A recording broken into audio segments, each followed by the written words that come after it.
What's going on, guys? I'm Jeff, the Yoshi Fanatic, and welcome to part 2 of Yoshi's Woolly World, revisited after 10 years. It's the 10-year anniversary of Yoshi's Woolly World. Part 2. Welcome to the stream, everybody. Welcome to Blues Cat, Drip Nova, Blues Cat, again. Solar Flare, Golden Guy, J-Dog McFly, J to the P Moreno, City of Ember, Mr. Face, Aurora, and Yoshi Daffy Duck. Welcome, everybody. Welcome to the stream. Guys, how are all of you? How was your week? How was my week? My week was alright. I can't complain too much. Had my sister and my brother-in-law come over to visit. That was fun. That was fun. Oh, and we got Shaden to start playing video games. Finally. Kind of. We started her off with Mario Kart 8 Deluxe, just like we did have her brother start. That's JJ's first game.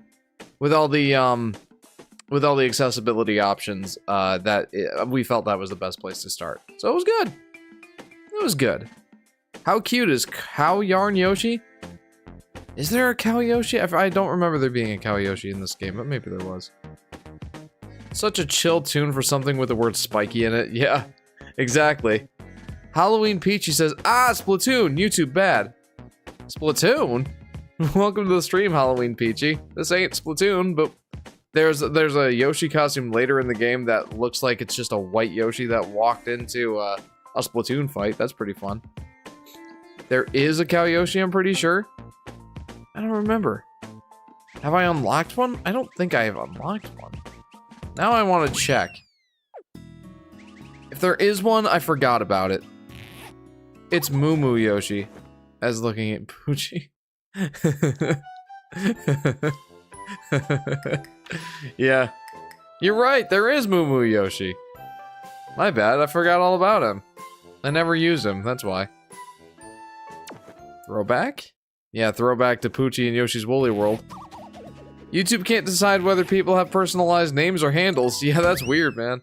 That is weird. That is weird. It's all ats. What's with all the ats? I don't know if it was like this last week, but for everyone in the stream, I rebranded. Profile picture art done by me. I decided being Red Man wasn't enough. I needed to give myself a fancy high life coat of paint. There you go. Yeah, it looks very spiffy, J-Dog. Yoshi costumes ranking when? That's a good question. Hey, that's a great idea for the end of this live stream series. Like, I don't know if any of you guys remember this, but in Princess Peach Showtime, I did a tier list of all the costume designs. And I thought that was a really, really fun way to end the stream series. So maybe we'll do that next time. Does that sound good? I kind of like that idea. They'll call it Moo Moo here, but just Cow in Mario Kart World. Yeah, they even have precedent for it in the Mario Kart series, like Moo Moo Meadows. What gives? Every time I try to press enter, it just sends the message. Says Halloween Peachy. I have a bit of weekend plan, that's for sure. Oh? Do tell. Best Yoshi costume, in my opinion, Wario, Mario, and Duck Hunt. Oh, no, I would definitely not be bringing the amiibos into that one. No way. I never use any of the official costumes when I have my custom Avalon Centrifuge Yoshi. Can't blame you. I'm playing the Wii U version, so I kind of don't get a choice in the matter. Alright, well, why don't we get started, guys? We got through half of World 2 last time. Well, all of World 1 and half of World 2. I will admit, I'm kind of taking my time. Also, I made a Kef Tosha. A Jeff Yoshi. A Jeff Yoshi. I made a Jeff Yoshi. And it's silly. It kind of looks like Yoshi has a balding spot. Oh, look at that. Spiky Stroll. Love it. Check it out in the community creations. You know what? May as well. May as well. Wait a minute. That's almost exactly what mine looks like. Here. Hang on. This is great. Must. We must.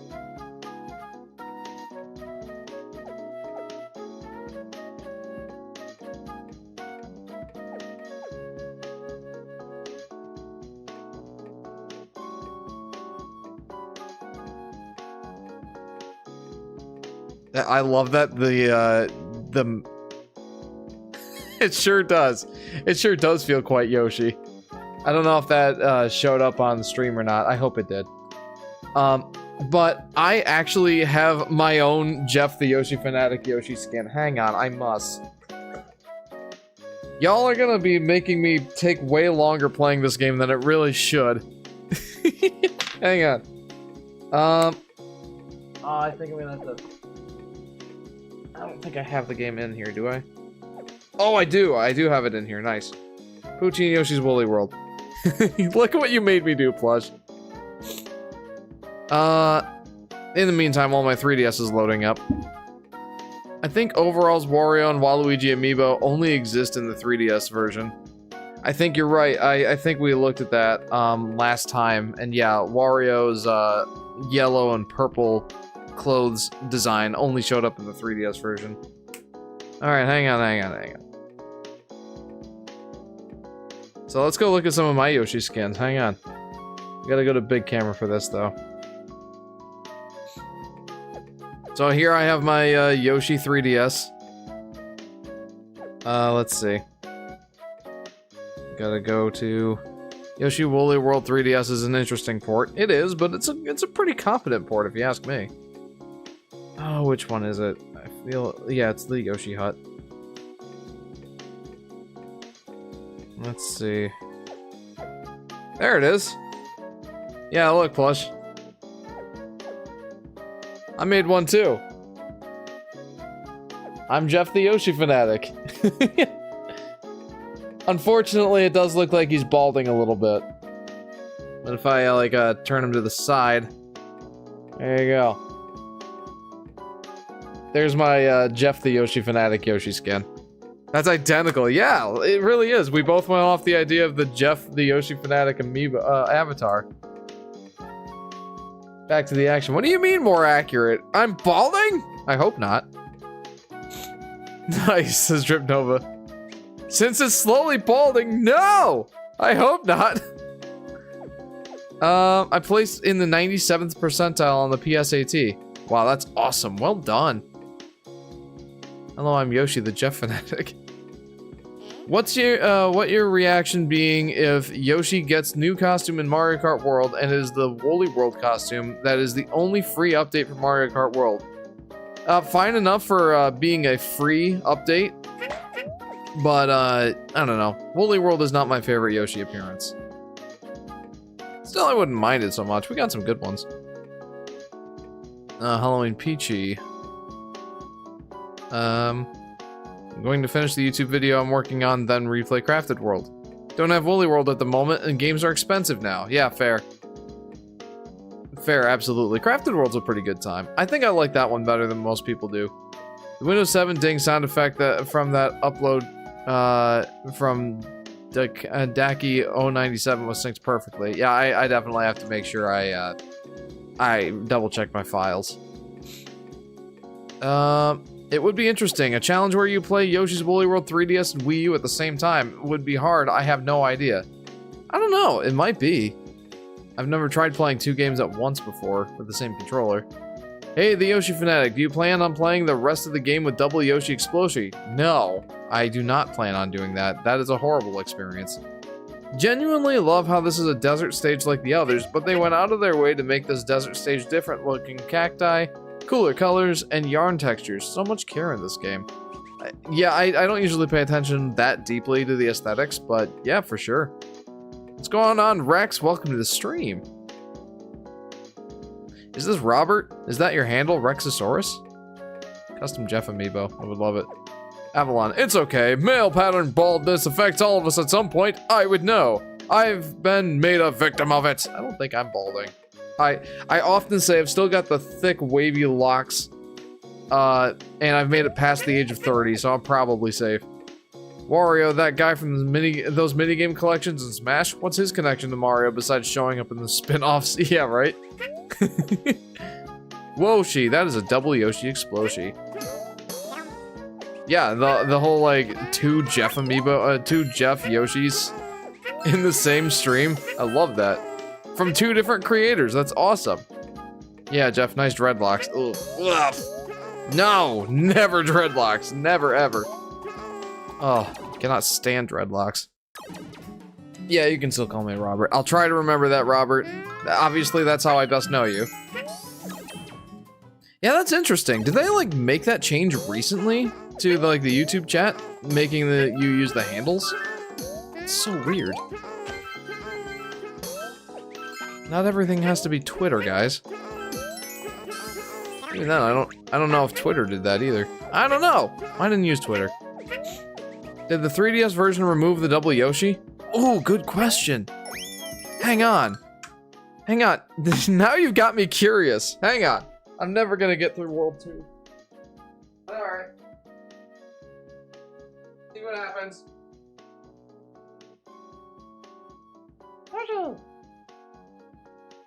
Ugh. Sometimes it would come on and off. What the handles? Interesting. No, it's not a recent change, but they have gone back and forth.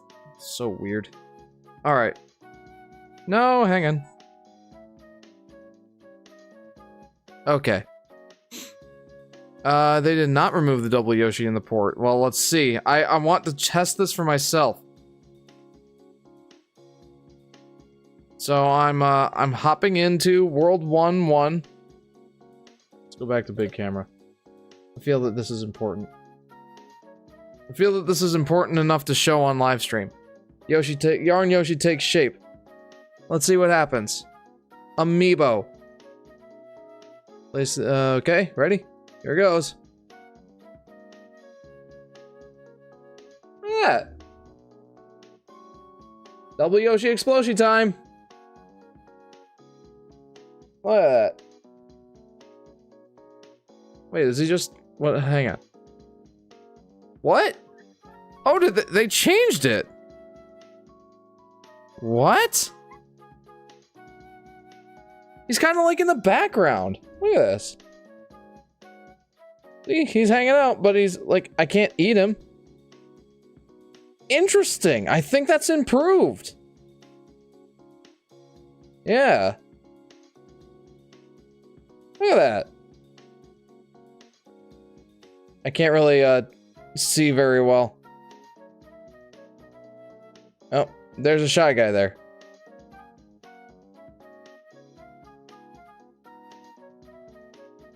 Oh. There we go. That's so interesting. That's so interesting. They improved it. You can't eat him. Actually, now that I think of it, is that improved? I think I like that better, personally. Actually, you can eat him. He can't eat you. Oh, okay. Weird. Weird.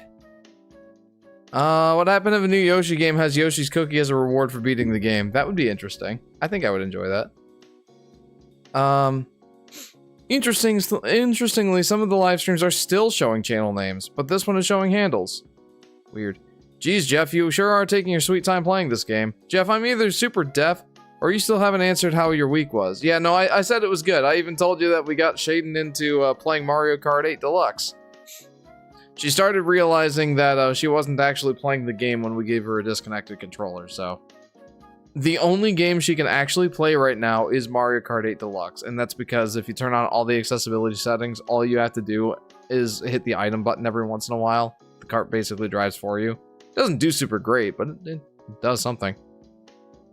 Hey Jeff, why don't you want to play the rest of the game with Double Yoshi Explosion? Because it's super annoying. Accidentally eating your doppelganger, or like accidentally throwing them all over the place, and always getting hit by something. I don't know. I don't like that idea very much. Hey guys, what do you call a Jewish Yoshi? A Koshi? Original joke by Solar Flare 824. Is that like a kosher Yoshi? Huh. I'll admit the longer hair wasn't my favorite Jeff look, but I respected it. Love to see the short hair back though. Yeah, it was time. It was time. Everything is an improvement to someone. Man, he hasn't played the 3DS version, that he forgot the game. It's not that I forgot the game, I never tried the Double Yoshi Explosion before on the 3DS version. And, what else? Oh, yeah, I was playing it like I had to look at it in the preview of my OBS client so you guys could see it. Was she playing as Baby Rosalina or regular Rosalina? Actually, yes, regular Rosalina. Ninjago is still going. I'm 100% Silk Song this week, says Robert. Nicely done, Robert. I want to get back to that game as soon as I can, but, well, not until after I beat Yoshi's Woolly World again for the umpteenth time. By the power of accessibility settings, you too can become Luigi and win by doing absolutely nothing. Welcome to the stream, Mario Yoshi. How are you doing? What'd you do if they have Baby Mario in the new Yoshi game?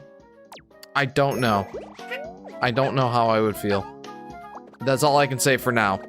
I don't know how I would feel. Well, actually, I can say this. I did say in my my reaction video to the whole, Yoshi and the Mysterious Book. I did say that I hope that there's no screaming babies. I think that was in reference to, like, when the characters rode on Yoshi's back, and I'm like, you know, this is like Yoshi's Island all over again, but, you know, hopefully this time without all the screaming babies. Is it possible to make an Aurora Yoshi? I mean, I'm sure it probably is. Forget what oh, jeepers, I am not paying attention. Forget what Aurora's, profile picture is. Avalon. Jeff, did you know I have a wife? Well, not really. She's not canon to the Little Big Planet series, but she is canon to the live streams. Is that, who is it? Is it Plush's self-insert? Huh? For some reason, I thought there was going to be a hidden item cloud between those,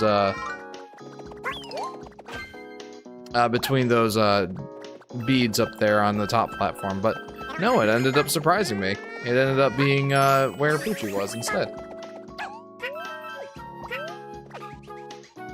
Jeff, have you played Hyper Light Drifter? Because it's on sale for $10 on the eShop. If you have played it, is it worth it? I have it. I have the game. And I was going to start playing it, one night while Sky was at dance and I was watching the kids. And then, like, the imagery in the first cutscene was a little too scary for my kids. So, I decided not to play it in front of them. And as a result, I haven't gotten a chance to play it at all. So, I do have the game, and I want to play it. I'm under the impression that I'll enjoy it. So, yeah, I'm sorry I can't be more helpful. Oh, no. Oh, no. Oh, I'm so dumb. Oh, I'm so dumb. I forgot about the whole donut lifts thing. Well, I'm probably gonna have to get full health on this level. That was incredibly my fault. Yeah, most likely not getting full health this time around. If anybody wasn't aware, the health system where you come back to the last checkpoint with half health after you die from Yoshi's New Island, that's the same thing here. And it is a very, very clear downgrade from the Yoshi's Island series. Or from Yoshi's Island and Yoshi's Island DS, where you would go back to the checkpoint, the last checkpoint, with the amount of health that you crossed the last checkpoint with. So, yeah. If you die after the last checkpoint in a level, chances are you're playing the level again just to get full health. And that's what just happened now. So, exciting stuff. Oh, yep, definitely gonna have to replay the level now. Oh, I suck. That's okay. We'll just have to speedrun the level. That's fine. That's fine. This is fine. I'm not crying, you're crying!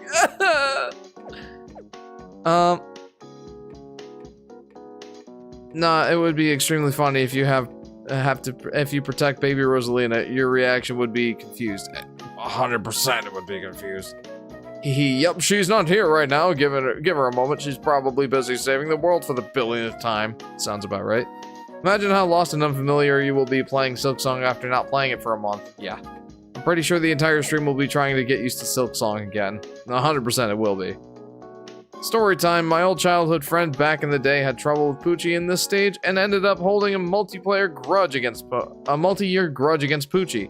I'm not joking. The hated Poochie. He hated Poochie. That sucks, dude. Poochie deserves no hate. None whatsoever.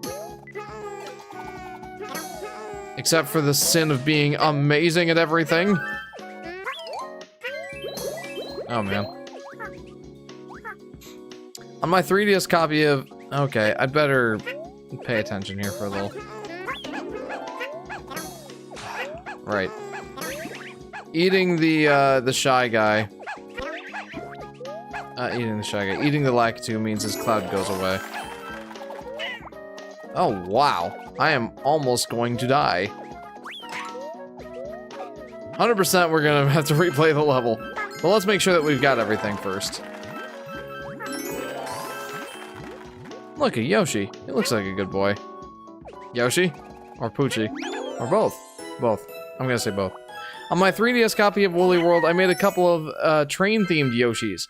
Like an Amtrak Yoshi, for example. You can tell by my profile pic, I'm a nerd. I'm proud of the little Yoshis, though. That's awesome.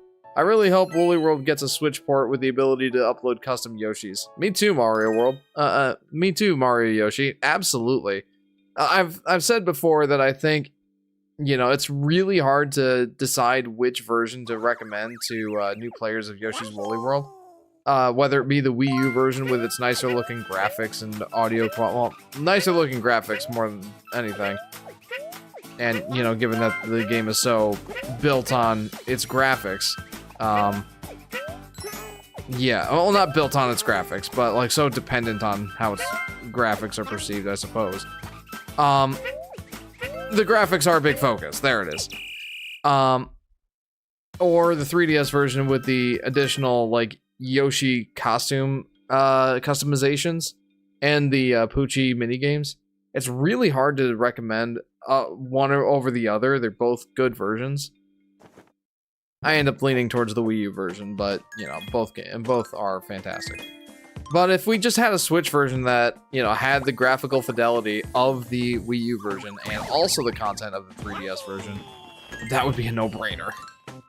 So, absolutely, I'm with you. Why would you hate Poochie? He looks like an adorable and good dog. He certainly is. How dare you hate on my man, Plooch? He ended up becoming a bad person anyway, so it was probably a sign. Yeah, I was gonna say, like, if you hate Poochie, to quote Reggie, what's wrong with you? What's bad in some courses do not have a single question mark cloud with hearts after the final checkpoint. I believe that. One big example is 5-5.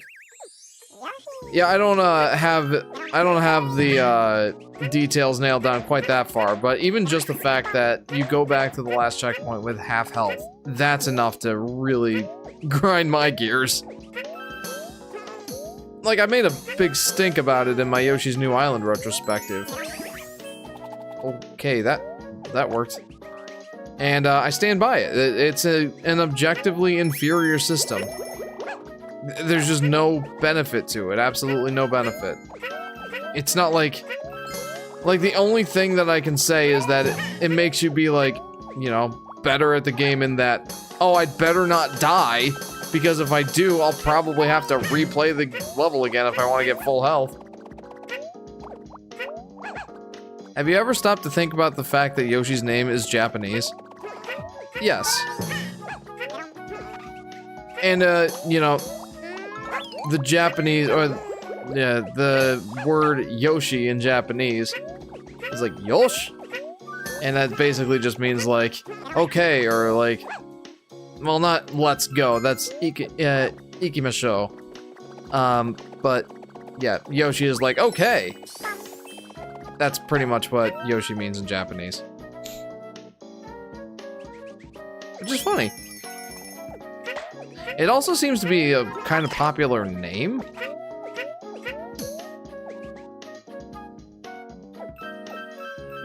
Or maybe that I'm just thinking of like Hamato Yoshi from the Teenage Mutant Ninja Turtles, and I'm like, I think Yoshi is also a Japanese name. Okay, the Dino Dragon. Now that's the question. Is Yoshi a dino or a dragon? It's one of the age-old questions. I really don't know. Making a dino from Flintstones Yoshi is super easy, not complicated at all. Miss Mess. Sorry I'm late. Had to save the world from the utter annihilation for the 15th time. Sheesh, being the hero is exhausting. For context, she takes the place of the player character. Gotcha. I fired up my 3DS copy. Oh, also, I'll welcome Miss Mess. I got a bonus game. I call him a Dino Dragon. That's fair. Given that his first appearance, like he shows up in Dinosaur Land, but the coins with his face are called Dragon Coins. It is a bit confusing, just a tad.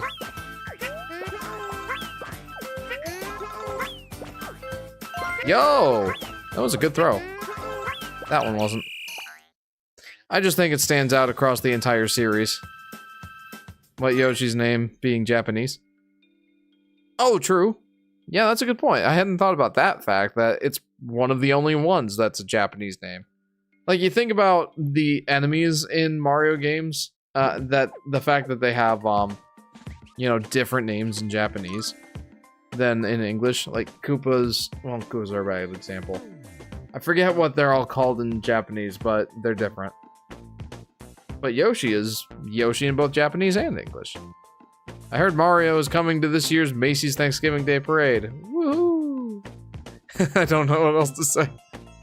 I think it's also a gender neutral name, and if I remember correctly, says Mr. Face. Interesting. I fired up my 3DS copy of Yoshi's Woolly World just now, and I saw one of my customs is Missing Goshi. I am definitely proud of that one. That's good. Is Pink Yoshi a boy or a girl?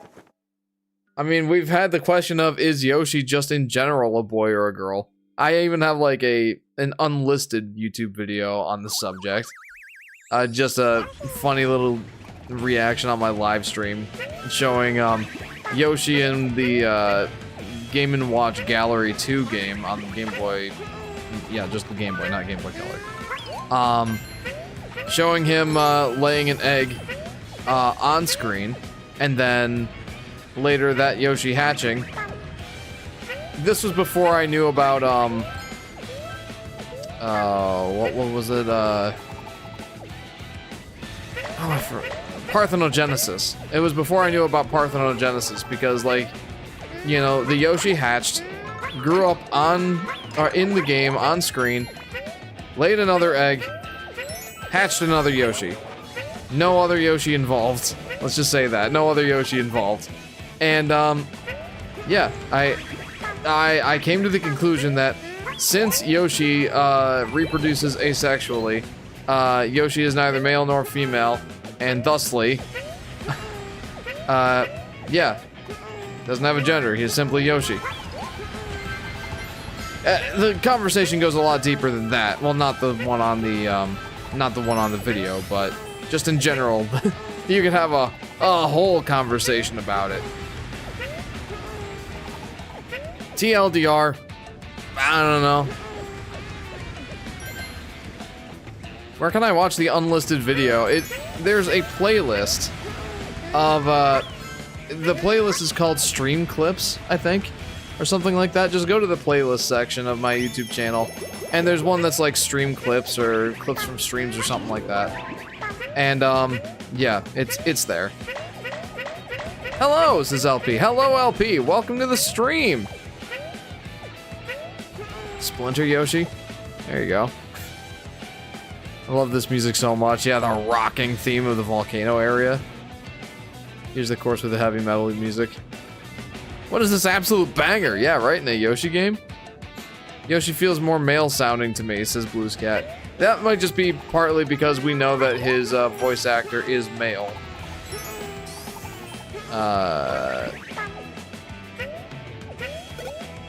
Totaka, I always forget it. Kazumi Totaka is the voice actor for Yoshi.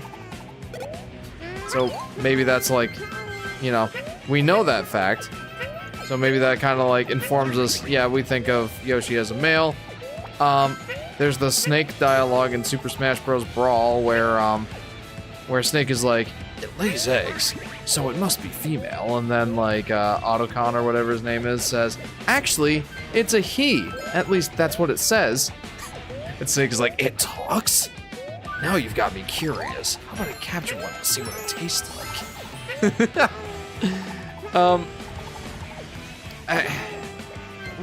Where are the other instances where Yoshi actually refers to himself as he? I feel like there is...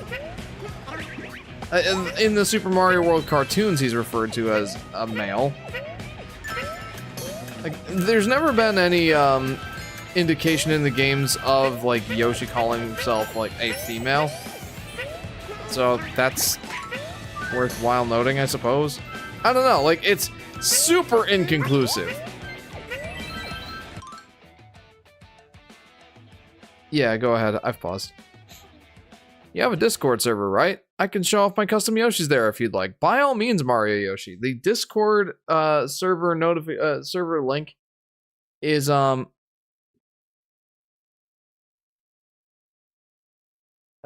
don't think you changed it back, hon. I don't think you changed the second one to channel 2.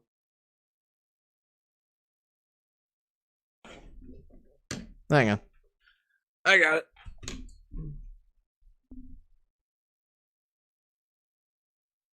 Alright, that top one just has to get. That's really... I know you're used to being channel 1 for the Switch. Okay, there we go. Yeah, so the Discord link is on my channel page. I don't put links in the descriptions for my live streams or videos anymore. It got me, it got my channel deleted at one point, and I had to fight pretty hard to get it back.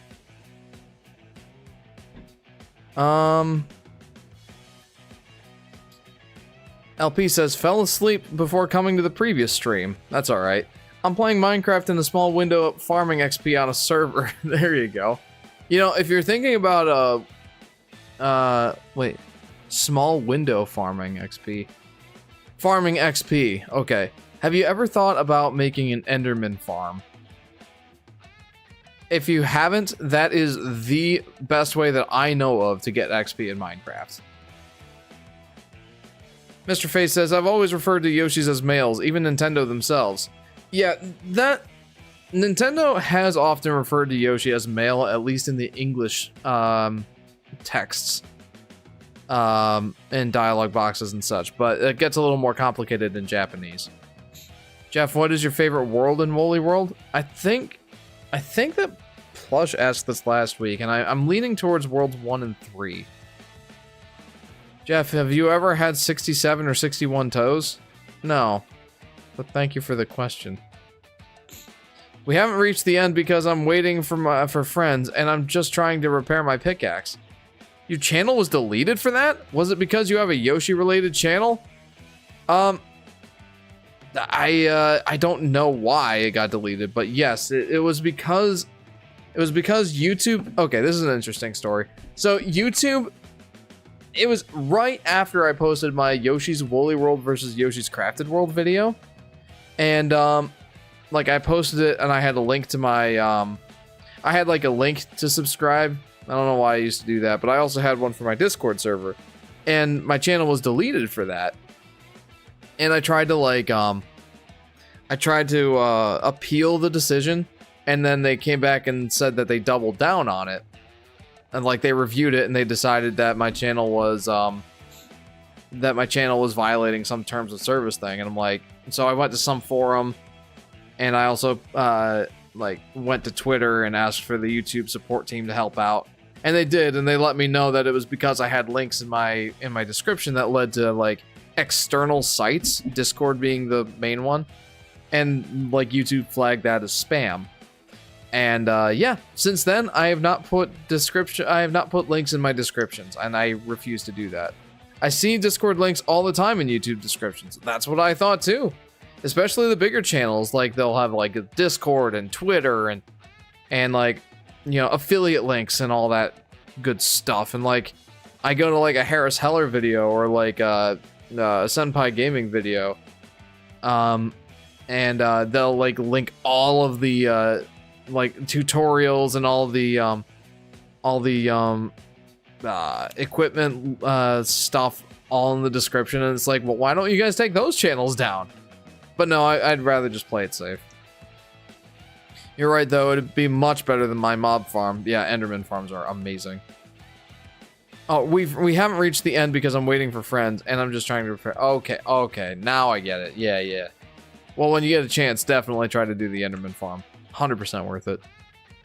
Currently ended watching the unlisted stream slip video, and I gotta say, it's one of the most random things I ever saw.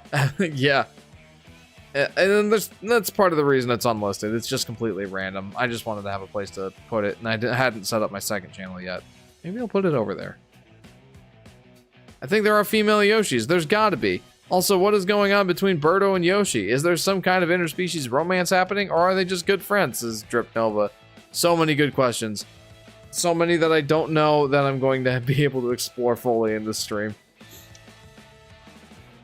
I always saw it as some Yoshis are male, some are female. They just pull a barnyard and don't pay mind to biologically making it accurate. The Barnyard movie gave cows udders for alongside the girls. Yeah, that's one way of looking at it. The other way of looking at it is Nintendo's probably just like, who cares? It's a silly video game. Turns out, at least a few people care. Anyway, Pink Yoshi is a man, says Drip Nova. There are men whose favorite color is pink.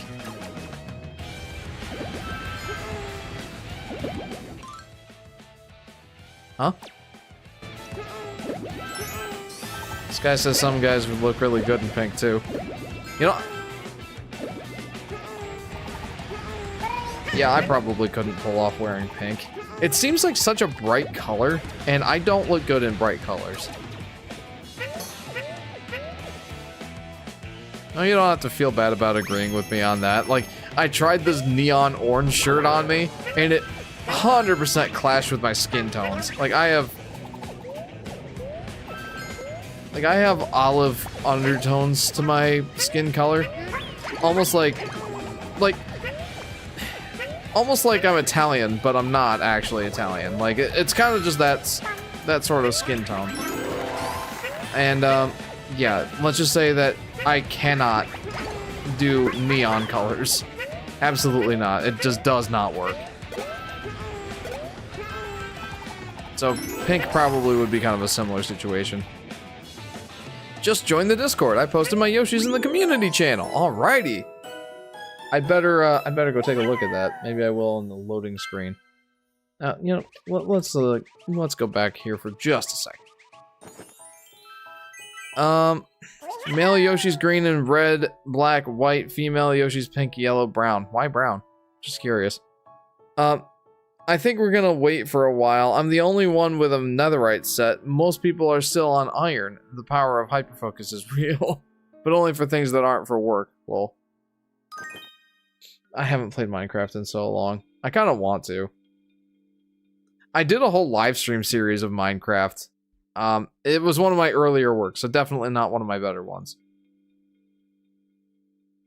Alright, let's see Mario Yoshi's stuff here. Am I on the PC screen? Yes, I am. Amtrak conductor Yoshi. All aboard!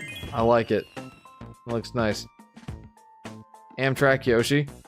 I'm not much of a train nerd, so these might go over my head, but I like them. BN Yoshi. He looks kind of upset about something. You just caught him in mid-blink. Oh, those are nice. Well done. Back to the action.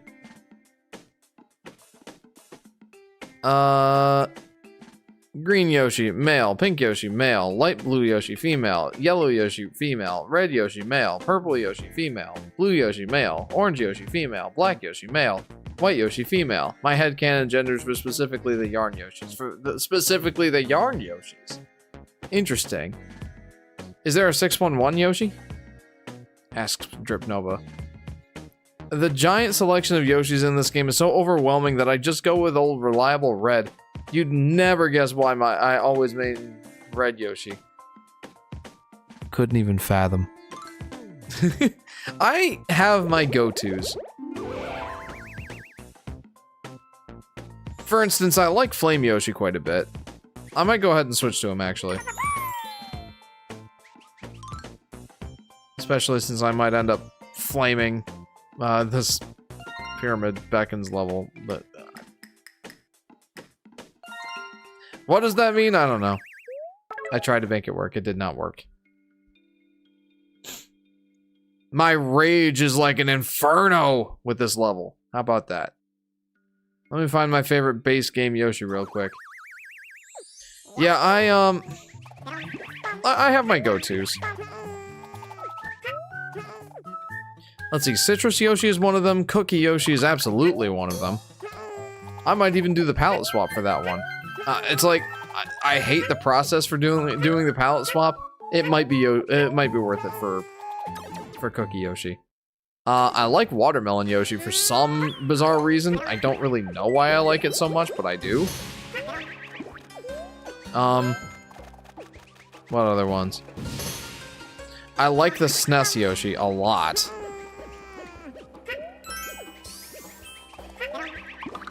I have a feeling there's one right here. Yep.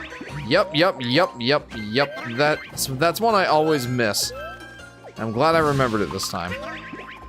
This course. I hate this course. I really hate this course. Mostly just because of all the hidden stuff. Like, there are... in my playthrough for the Yoshi's Island versus Yoshi's Woolly World... oh, good thing I just randomly jumped there.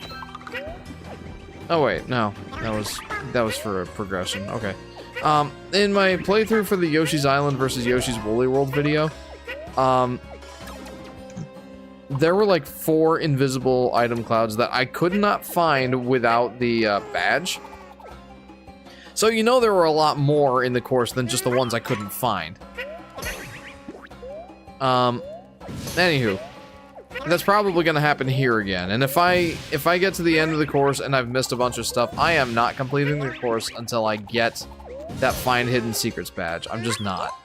I won't subject myself to that torture. Not me setting up an auto clicker with my little hack tool because my hand hurts from clicking. Oh, fantastic. Very long too, and very puzzle-like. I often say that maze levels for Yoshi games don't work super well, and while this isn't strictly a maze level, it kind of has that same vibe or a similar one. My favorite is specifically the pink alt of the Playtime Yoshi. Can't find an image. You know, I might have to look it up a little later. Actually, you know what? I don't need to do that. Give me a sec. I've got the 3DS right here. I can just go to that tent, and it's an easy way of going back and checking the Yoshi skins. So I'm gonna do that. Jeff, what's your least favorite level? This one. 100% this one. I really hate this level. Just because of all those secrets. And when I say secrets, I mean the invisible item clouds containing important items. That is like, why would you do that? Why would you put that there? What? Why would you? Okay, let me find Playtime Yoshi. Let's see. Change color. Oh, that is nice looking. That is a super cute outfit. Costume. Look! The palette swap of the Playtime Yoshi. That's super pleasant. I like that. Nice. Shuttle Thread Pass. That one's also a good one. That's a good choice. This stage is so claustrophobic. I hate it. And what's worse is light is hitting the stage head on, so it's giving it a false sense of sunlight, but we can't see it, says J-Dog. I think my least favorite is probably 5-6. That is up Shuttle Thread Pass, if I remember right. Yeah, I don't like that level. Very much for similar reasons. A lot of secrets, a lot of them BS. Hang on.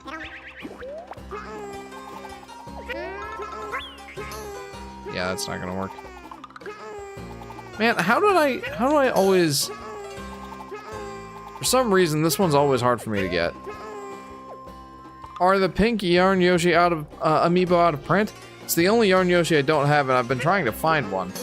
I don't really know. I do wish that I'd gotten the rest of the Yarn Yoshi amiibo. I don't know if they're out of print or not. I am very much out of touch with the whole collecting amiibos thing. I just don't do it.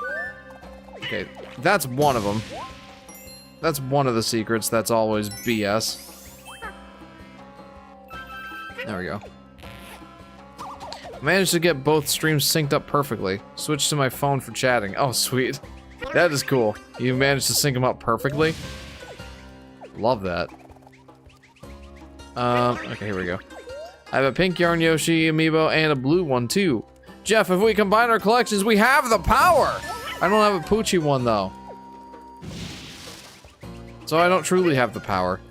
I got the power! The one thing Shuttle Thread has is a really good vibe and relaxing music. Yeah, that's the one thing that keeps me sane in that level, I'll be honest with you, J-Dog. Good point. Otherwise, I cannot stand that level. Oh boy. Almost died. Good thing that the flutter jump is so overpowered in this game. And we only need the Yoshi Trio. Fair point. Then Yoshi Trio it shall be. Let's go down this way. Yeah, I don't really blame you. Amiibo collecting has become miserable price-wise. Yeah, absolutely. Considering that, like, there are now $50 amiibos, and those are... Yeah, no, absolutely not worth 50. They're cool, but it's not anything that, like, Skylanders didn't do back in the day, and Skylanders weren't $50 as far as I know. It's midnight, says Mr. Face. I know, I'm sorry.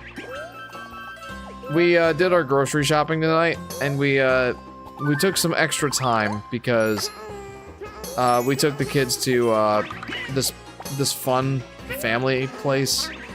It's been rainy and cold lately, and we wanted to go to the park, but you know, since it was rainy and cold, that wouldn't have been a very pleasant experience. So we took them to this fun family place near us that has a ball pit and all that, and we spent like an hour there. It has arcade games and that kind of thing. It's funny because as much as I like video games, I do not like arcades. I don't know if anyone else here has a similar sort of feeling, or if that, like, if I'm a weirdo. I'm leaning towards me being a weirdo. But we had a lot of fun there, but unfortunately that meant that our weekly grocery shopping trip took us quite a bit longer than it normally would. And, you know, we didn't actually get home until, like, nearly 9:30. This guy says it was just about 9:30. Yeah, no, it was a late night. So unfortunately, I couldn't even get started until like 11. So I'm sorry.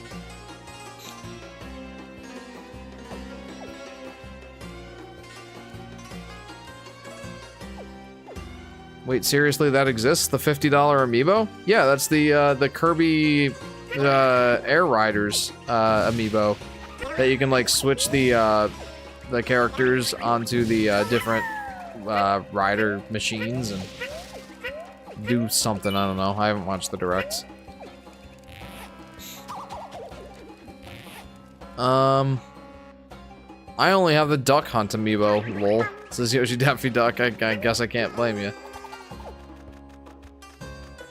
The music in Up Shuttle Thread Pass makes me depressed. Maybe that's the level itself being torture that puts me in a bad mood and makes the music sad. Mario Yoshi says, I wish I could get the Mega Yarn Yoshi, but it was a limited edition Toys R Us exclusive, I'm pretty sure. I don't even want to know how much they're going for nowadays. I was just about to type it in eBay, but you said you didn't want to know. And part of me doesn't either. Unironically, I wish arcade games were free. It defeats the purpose, but I don't care. Says J-Dog. You could get some of the popular ones on, like, your smartphone. The Kirby Air Riders amiibo are super cool for being essentially two amiibos in one, but they are pricey. Considering that they are the same price as, like, a Wii U game used to cost, like Yoshi's Woolly World was $50, I'm pretty sure. Unless you got the amiibo pack, which I did. That's how I have the green Yarn Yoshi amiibo. Boink. I did a weird flutter jump.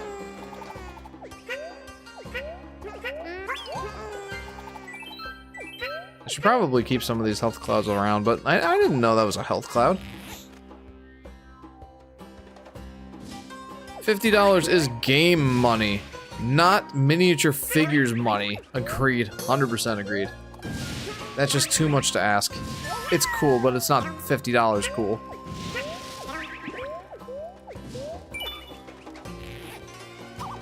I'm going crazy over Shuttle Thread Pass, says Drip Nova. Yeah, no, and I did get the whole typo thing. I understand. And I don't like Shuttle Thread Pass either, so I can appreciate that. Oh yeah, I remembered that there was one there. Let's go. Look at that.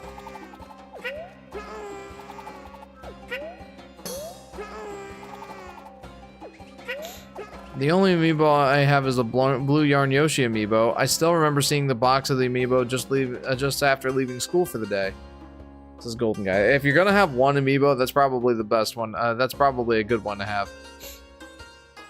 It's not the same, the poor soul says, throwing a fit on the ground. Like, I get the tariffs and all that, but still, not trying to get political. No, yeah, I don't think $50... I don't think that the tariffs are to blame for $50 amiibos. $30 maybe. 50? There's a highly articulated Yoshi action figure that's cheaper than those amiibo. Oh, hey, says Elite Bleb.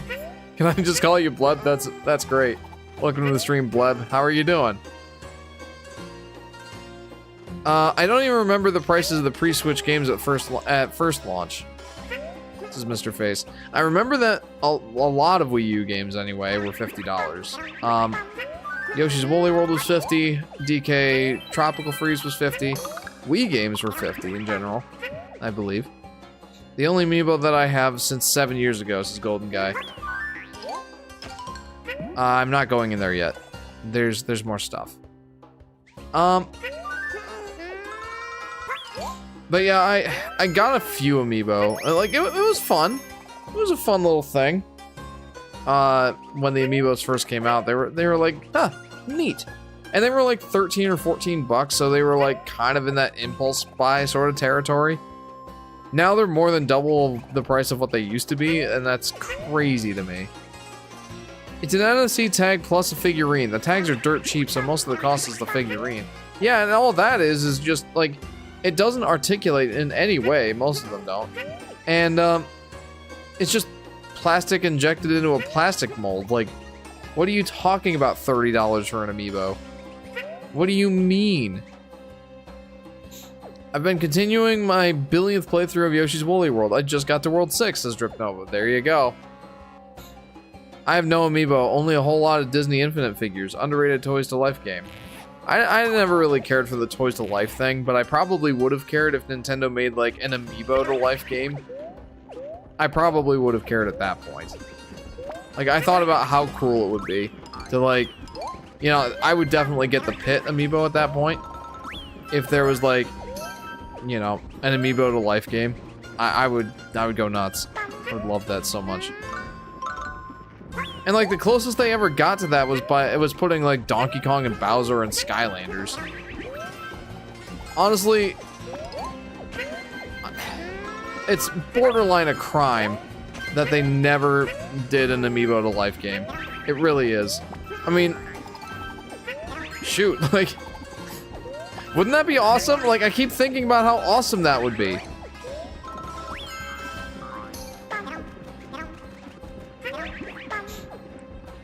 If I could have another amiibo, it would be the huge Yarn Yoshi amiibo. There you go, Golden Guy. There you go. That would be a good choice as well. I have 6 amiibo, I think. I'll have to think about it a little bit more thoroughly when I'm not, like, in this very stressful section.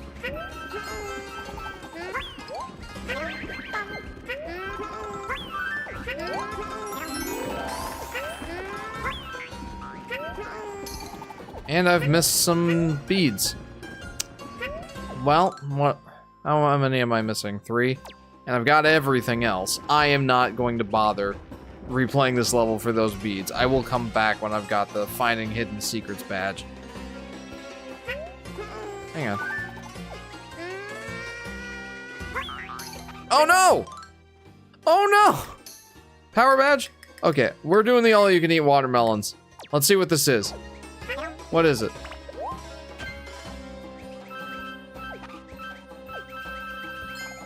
One bead. Un bead. That would be the closest to an official Yarn Yoshi plush, says Golden Guy. But I heard the prices are really expensive for these, I bet. To me, Amiibo's legacy will forever be that short film while the kid's trying to train his little Mario to win his friend's sister, says J-Dog. Yeah, no, I don't need that. In my memory banks, I really don't. One beady-eyed Jimothy. You know, honestly, missing 2 beads in this level is not bad. I am going to take that L and just be like, it's barely an L. It's barely an L. I'm going to be okay with this. We'll come back when we get the Find Hidden Secrets badge.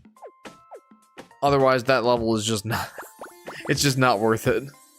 I have at least 30. Been collecting the ones I like since the Wii U and 3DS era. I kind of stopped once I reached adulthood. This is Mario Yoshi. I think that's my big problem is, well, yeah, when did Amiibos really become a thing? Like 2014, around the Smash release. Wow, around the release of Smash Bros. For the Wii U and 3DS. That's when Amiibo first launched. And like 3 years later, like I've always been a cheapskate, so I say impulse territory, understand, I am not an impulse buyer. So, yeah, like, yeah, I really didn't buy that many Amiibos. But the ones that I do have, the first one that I ever got was the Super Smash Bros. Yoshi Amiibo. Had to get that one, obviously. And I trained him up to be a really good Smash Bros. Fighter. And then, well, okay, about as good as I am, which was pretty good back in the day, but not like competition worthy. Then I got the Yarn Yoshi Amiibo along with the release of Yoshi's Woolly World, and I went, I got another Amiibo because I got a Bowser Amiibo, the Mario Party Bowser Amiibo, because my friend Henry played the game multiplayer with me when I first got the game, when we first did our recording session for it, for our playthrough on my old YouTube channel. And he wanted to be the Bowser Yoshi, so we got the Bowser Amiibo for him. Then I got the I'm trying to remember the order of these. I think the next one I got was a Christmas present. It was the 8-bit Mario. It was the 8-bit Mario Amiibo with the like standing on top of the pipe or jumping out of the pipe. And it was like the modern color palette version. There were 2. There was like the classic version and then the modern version with like the blue overalls and red shirt, as opposed to the like brown overalls and red shirt. I think that's the colors. Oh, I don't know why I'm looking over there. I don't have the retro one.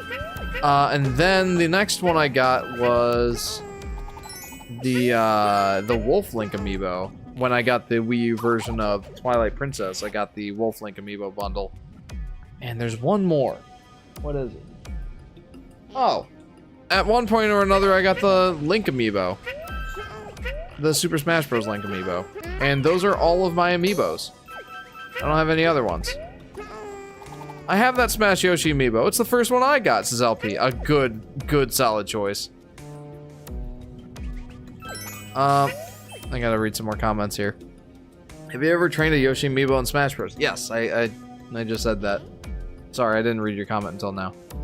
Oh yeah, I forgot about that Amiibo ad. What the heck was that even? What were they on? They were on trying to appeal to kids. That's what it was.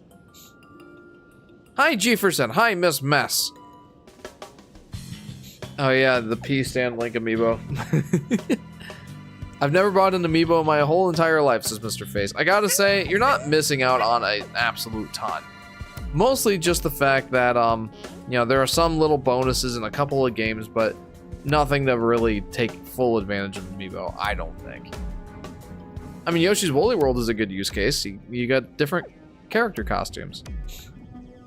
You also have kids, so I can 100% understand not having the time or money for Amiibo anymore. Yeah, especially with the prices now. I didn't really get to finish what I was saying in that respect. The last Amiibo I ever bought, I think, was that Wolf Link Amiibo with Twilight Princess for the Wii U. I got that in 2016. And yeah, I think that was the last one I ever bought. And in 2017, well, I was also a broke college student at the time. Like, I was in college from 2012 to 2017, 2018, technically. Because I had a 5-year program, and I was lazy about getting my required internships. Anyway, so yeah, I was a broke college student, so I had to be cheap. I had to be a penny pincher. And then in 2017, I also met my wife. And you know, any little tiny bits of money I got would usually be saved up for, well, the various expenses that we would have to pay for once, you know, we decided to get married, including, you know, most of our wedding expenses, buying a house. I also bought a car, and yeah, that sort of thing. So most of my money had to go towards that stuff, not little plastic figurines. And then we had kids shortly after we got married, like, you know, 15 months or so. After we got married is when we had our first kid. And yeah, at that point, Amiibos were no longer really a priority.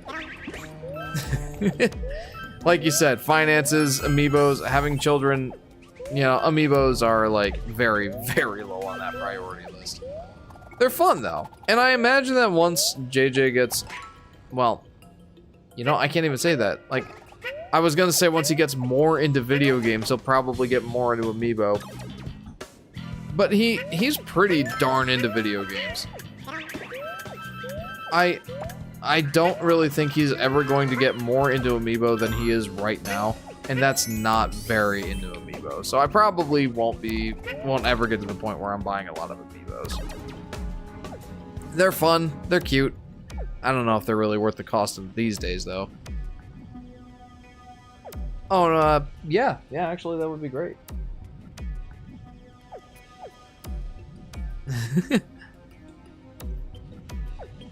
The first button on the left, and just go to channel 2.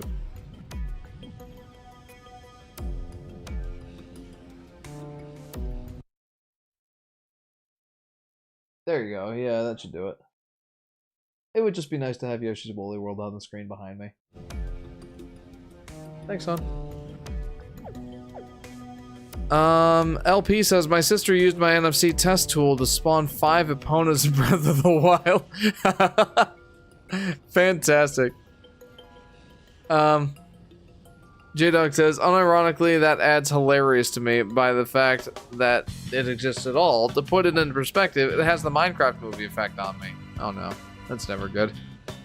The Smash Amiibos alone made both Smash 4 and Smash Ultimate profitable. True. Yeah, true. Imagine their profit margin on Amiibos, honestly, especially now that they've price hiked them. Maybe Shaden would enjoy Amiibo at some point, or maybe that's me projecting. I don't know, maybe. I'd imagine that she would really like the Rosalina one for Mario Galaxy. Miss Mess, sorry I haven't been talking much. Mainly I've been talking to Avalon. Got any questions for me, Jeff? Yes, I do. How did you first meet Avalon, Miss Mess? Also, is Miss Mess a nickname, or is that your given name? Okay. Sure. That works.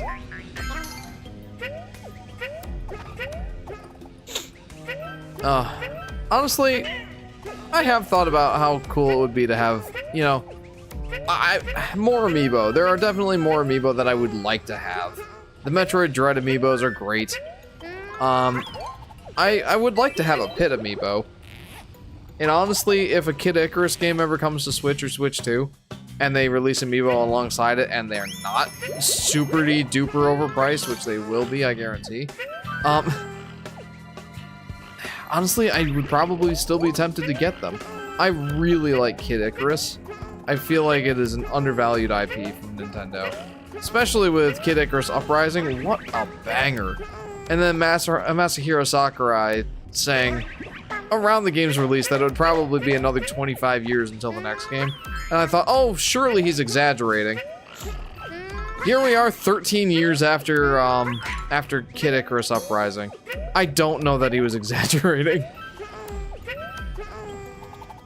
But he has also dropped, I don't even want to call them hints, almost little teases, or like, I don't know.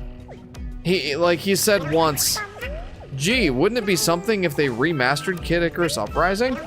Or something like that. Oh no.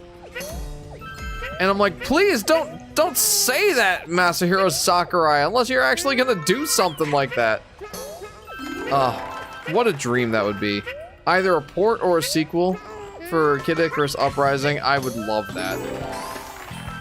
Kid Icarus isn't one of my favorite IPs just because there's not much to it. Like, there's the original game on the NES. And then, there's the sequel of Myths and Monsters on the Game Boy. And then there was Kid Icarus Uprising. And then nothing. Other than that, it's just those 3 games. We need more. That's the type of thought that leads into addiction of amiibo, says DV. True. I'd better not fall into that trap. Send an image of it on Discord. Of what? Oh, the NFC test tool. Let's see it. Oh, not the NFC test tool. There's 3 opponents. Oh, that's fantastic. I love that. That's so funny. Back to the action. Miss Mess. First, it's a nickname, short for Messalin. Second, it's kind of a weird story of how we met. It started when I nearly escaped death from the Negativatron thanks to Larry Da Vinci. Larry Da Vinci. Sorry. Go on. Mario Yoshi says Sakurai might be willing to do a Nintendo Switch 2 port/sequel of Uprising now that he's done with Kirby Air Riders, assuming Nintendo doesn't force him back into Smash Bros. Dungeon. True. We can always hope. Honestly, though, what a dream that would be. I love Kid Icarus Uprising. The only thing I don't love about it is the controls. Everything else, fantastic. I love Kid Icarus Uprising. Miss Mess. And then Avalon gives a speech and kind of comes out of nowhere. I thought he was the coolest when I first saw him. Then I saved him from doom. We got closer, and the rest was history! Nice, that is quite the story. I love it. I thought Sakurai said he was done with Smash, period, says DV.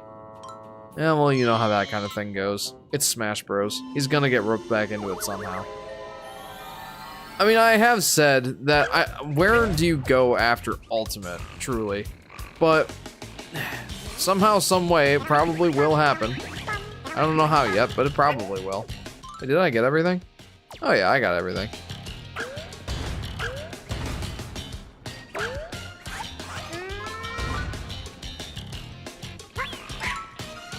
Yep.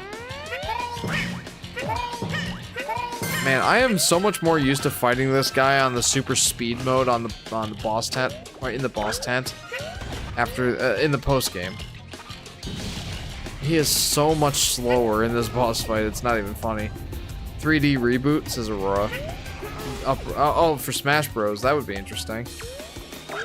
I know that there's some 3D fighter games, but I feel like they weren't that well received. There was like one on the Dreamcast or something. Hey Jeff, just popping in to say hi. What's going on, Curly? Welcome to the stream. Thank you for popping in and saying hello. I appreciate that, friend. Ace the boss, Ace. I shall. Well, I'll try anyway. I genuinely believe him when he says he's not returning, says DV. Huh. It'll be interesting to see then if there will be another Smash. There should definitely be another Smash Bros. Game for the Switch 2.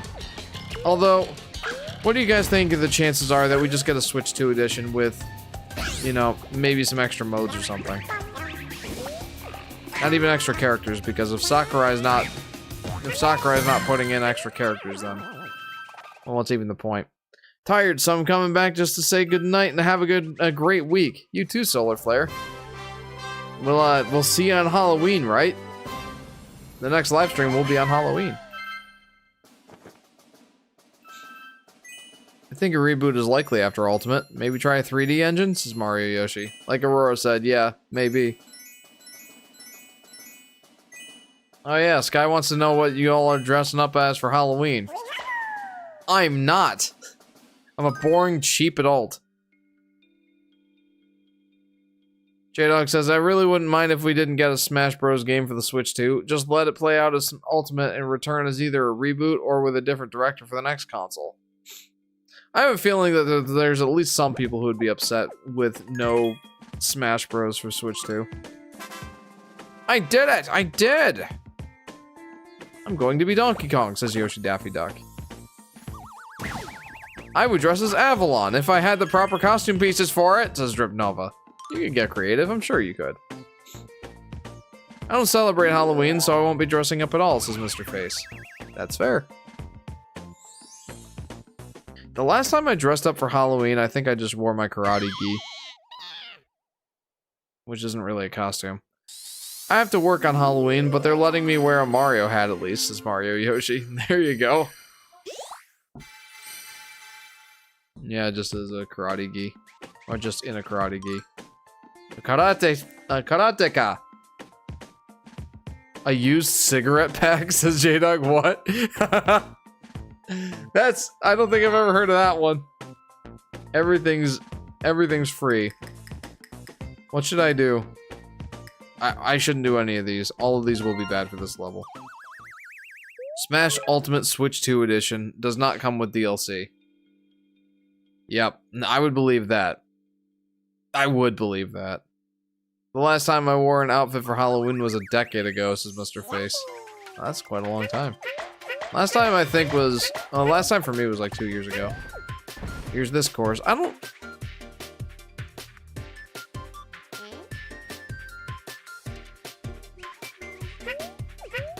Well, I mean, there are some religions, too, that are really against Halloween. Like Jehovah's Witness, especially. Like, I had a coworker at my job, at my last job. He was a Jehovah's Witness, and he didn't even show up for work on that day. He would just work remotely. I think it was mostly because like everyone else was into Halloween, and like there were like company sort of like little parties and festivities in the office. There was like costume parties and like soups and stuff like that. Right, yeah.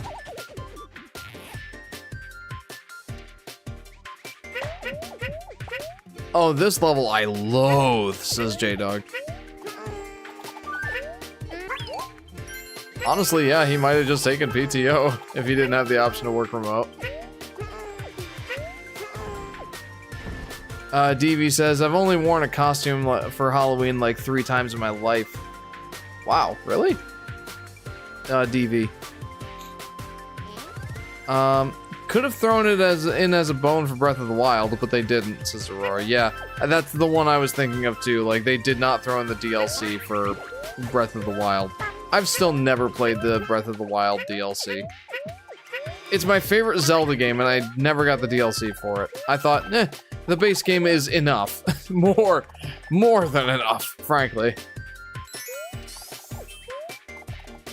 Jeff, aren't you Christian? I am. Yes. I'm not a Jehovah's Witness. There are some Christians who are against Halloween. There are some that aren't. I'm not super against Halloween, but it's certainly not my favorite holiday. In fact, it might even be my least favorite holiday. Because I know that it does have some, you know, darker roots that, you know, us Christians would probably be more uncomfortable with. But, you know, I grew up, you know, going to like harvest parties at my church and stuff like that, where like they didn't really call it Halloween, but they still did all like the Halloween things, where like you would still wear costumes. There would still be like mazes with like flickering lights and that kind of thing. And my favorite part, the hot donuts and apple cider. Oh, and the hay rides. Those were fun. Yeah, you're right. Most, or a lot of holidays at least, do tend to have pagan roots.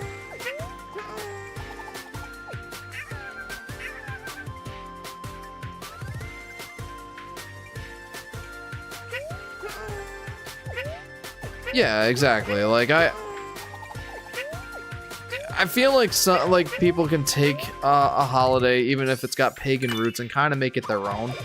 And I feel like that's what a lot of people have done, especially like the Christian holidays. Like some of them do have more pagan roots, but you know, we've kind of taken them and made a new sort of thing out of them. So I don't know. Like, I guess the point is, Halloween doesn't really bother me. Even as a Christian, it doesn't bother me. It's not my favorite holiday. I just don't have fun with that kind of thing.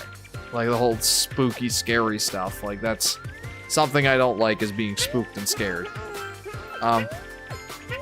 Like Sky has asked me if I would ever go into a haunted house with her, and I've said no, I don't want to go in a haunted house. Mostly because like, one, again, I don't like being spooked or scared. I don't like things that keep me on edge. I don't like scary movies for that reason, because like, even if like I'm not terrified of them or anything, I still don't like the feeling of being on edge. It's just not my thing. Second, I'm not very creative with the whole costumes thing. I'm not. I'm the kind of person who would buy a costume in Walmart and call it a day. And even then, I'm not very creative.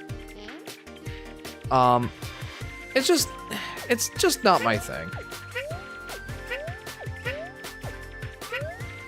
Oh, the other reason I don't want to go into a haunted house is because, like, my fight or flight response is fight.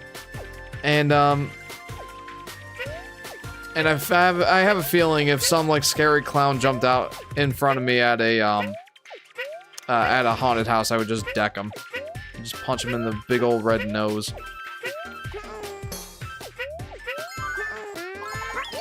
And then, like, Sky has often recounted the story of, like, some guy in a haunted house, like, picking her up and dragging her out of the haunted house, like some scary clown guy or something like that.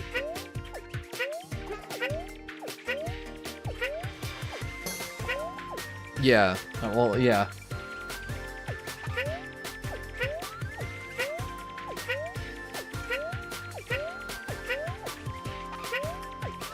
Oh, okay. I thought you said he took you out of the haunted house. Okay, it was just a few steps back.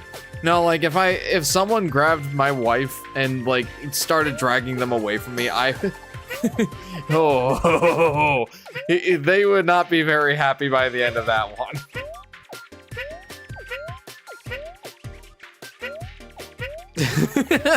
So no, I don't want to go into a haunted house. You're flattered. Of course I love you so much. You're my wife.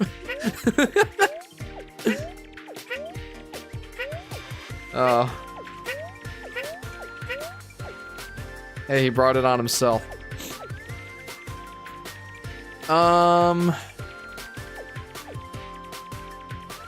Mr. Face says the first sections are fine, but the last one is demon. In other words, evil.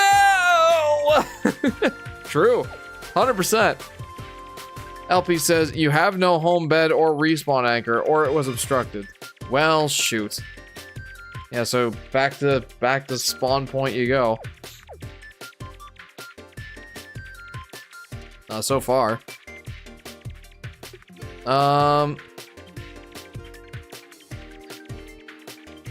Plush says, I like Halloween, mainly because I love to cosplay. Pretty much the only reason I like it, I'm gonna admit. DB says, Halloween, Christian.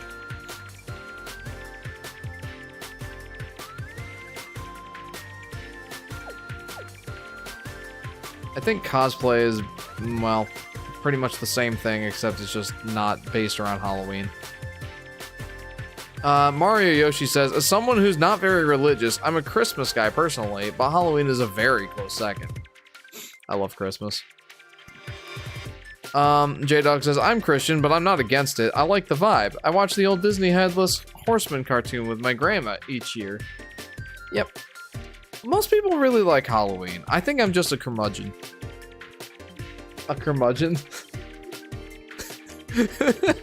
Just a not fun person, I'm pretty sure. Hang on, you know, I should probably look that up. Curmudgeon definition. A bad-tempered person, especially an old one. Okay.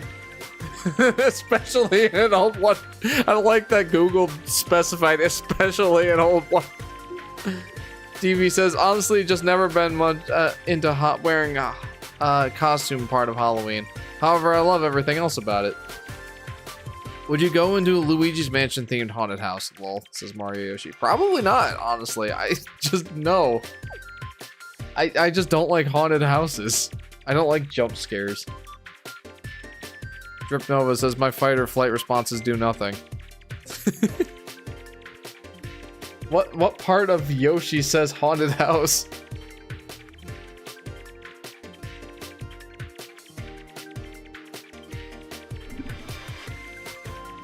Dry bone Yoshis. I guess. It's a bit of a reach, but I guess. Aurora says, I got punched in the face just trying to wake up someone before. Was not fun. Oh no, I bet not. I'm good with horror, but I crossed the line at gore, says J-Dog. I'm better with gore than I am with horror. I just really don't like horror.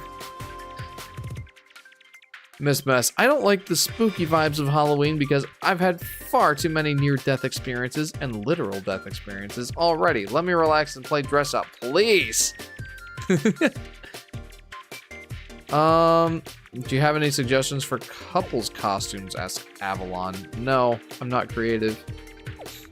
LP says my house is 7 kilometers away from spawn. Jeez. That sucks. Can you say evil like Barnacle Boy? You mean like Mermaid Man? Evil! How's that? I went to a haunted house at a church before. It was certainly something, says Aurora.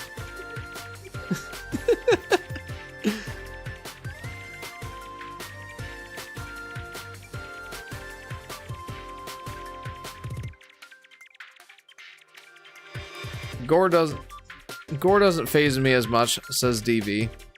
I'm more fazed by stuff like body parts twisting. Oh, understandable. I watched the Castlevania, the first few episodes, well, I guess technically the first season, with my sister and brother-in-law when they came over a couple days ago. And that was pretty gory. But I didn't mind it. Like, again, I really don't mind the gore as much as I just really dislike horror. It is really super not my thing.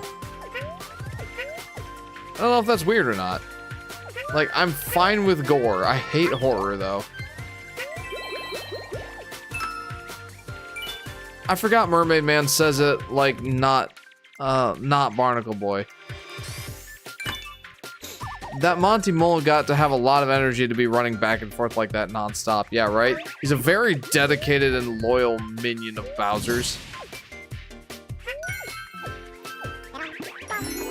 Alright, let's make sure, let's hope and pray that I got everything. It kind of seems like I didn't. It kind of seems like I missed some stuff.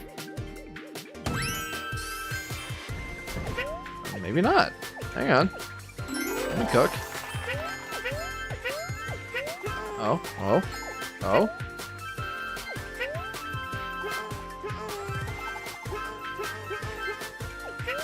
Okay, you scared me there for a second. Alright, I got everything. I meant like that, not like not. My brain wasn't braining. It's 12:30, that's understandable.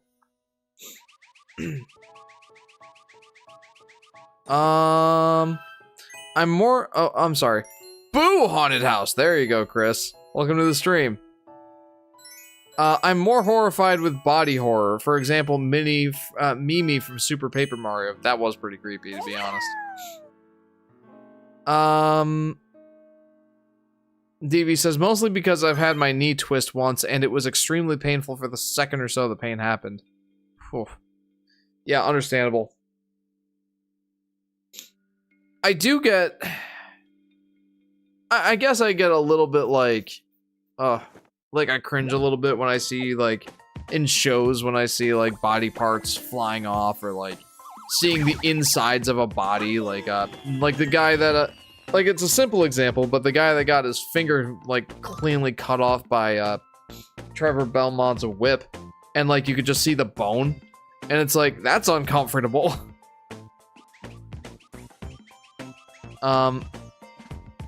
But yeah, or like intestines flying out or that sort of thing. Like that stuff's a little hard to watch, but it really doesn't bother me as much as horror does. I just really don't like horror stuff. My brain is probably telling me to go to bed, but I refuse, says Mr. Face. Maybe you should listen to your brain. I can do fake gore, but even like surgery videos I can't do. Oh yeah, no, absolutely not, no. Like, real life gore? Ugh. I can't even watch blood being drawn out of my own arm. Like, I have to look away when it's happening, because, like, I don't want to watch my blood coming out of me that way. I just don't. Well, I don't watch, like, the baby come out of you when you're giving birth. I've said that before. I can't watch stuff like come out of other people's bodies. I can't do that.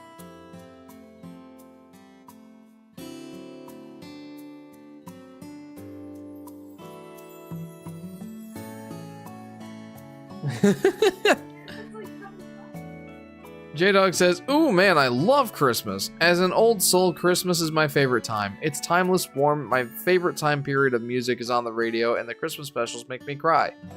Yeah, I love Christmas. I don't know if it's my favorite holiday, but it's up there for sure.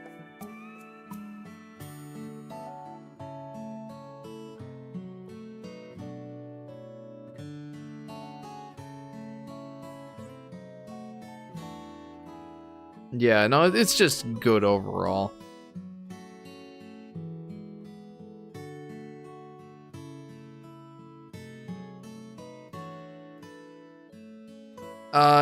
Drip Nova says, yeah, same for me. Fake gore is totally okay. Real gore?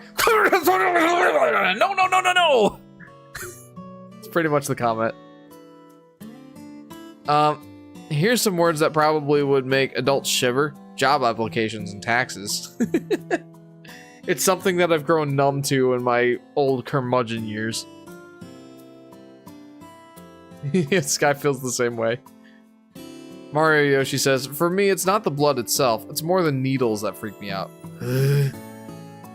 Yeah, it's definitely like the stuff that's inside of me that's supposed to stay inside of me and is coming out of me. That just doesn't jive with me.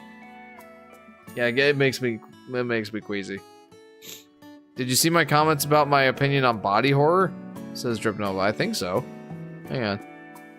Oh, here it is. I'm weirdly fond of body horror, and I think Mimi from Super Paper Mario is why. I always thought her creepy, mutilated spider form was cool. Even to this day, it's still a standout. I was like 4 or 5 when I was first exposed to Mimi. Yeah, I can't share that opinion, but I can respect it, I suppose.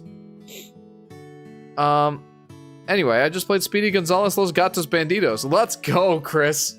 That's one of my childhood games. Like, I'm not even kidding. I love Speedy Gonzales and Los Gatos Banditos.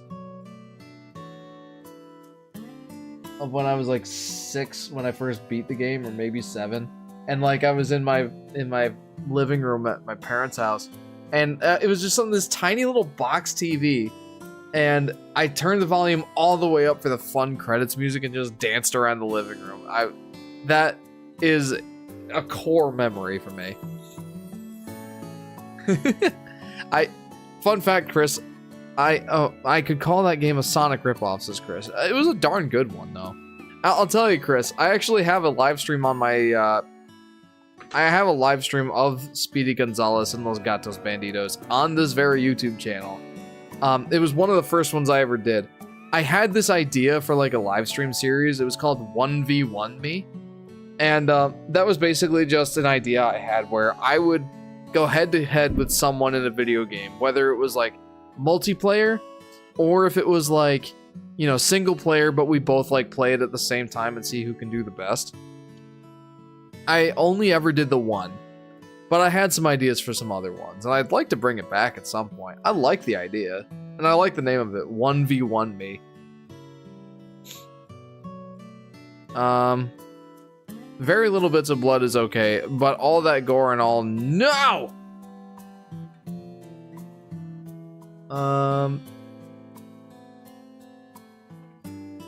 Yeah, I'll come back to that.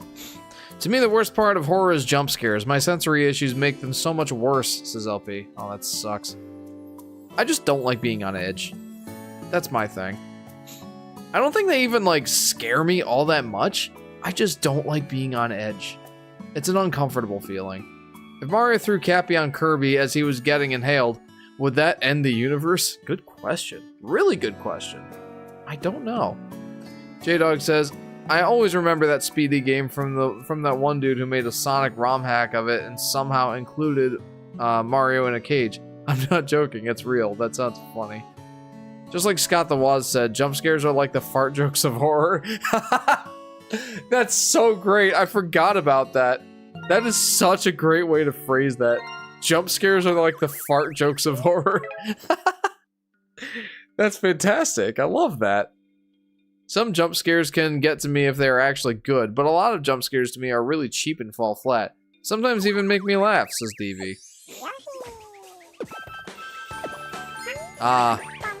The break screen music. Yoshi and cookies. I'm the only person laughing during horror movies, says Aurora. I've known at least one person like that. Someone I knew in high school had a friend that they would watch Silence of the Lambs and think it was hilarious. And I'm like, you guys are messed up.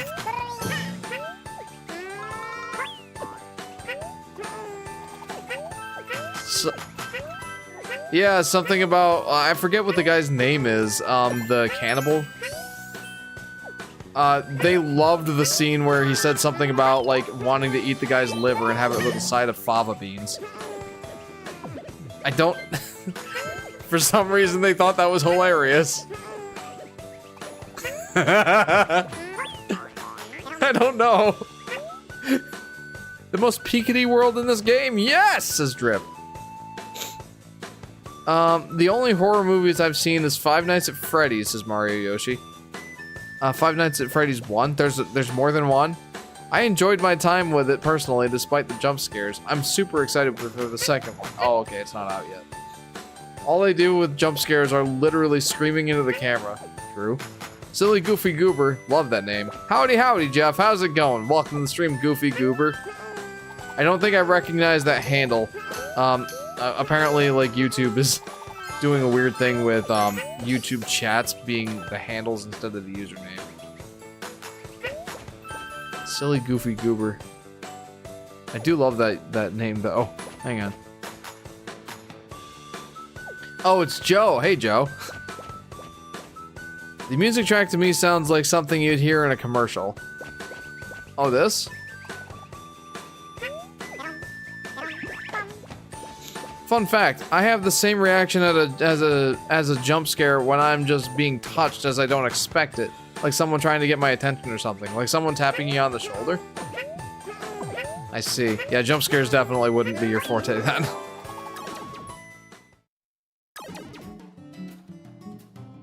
Alright, I gotta focus for this part.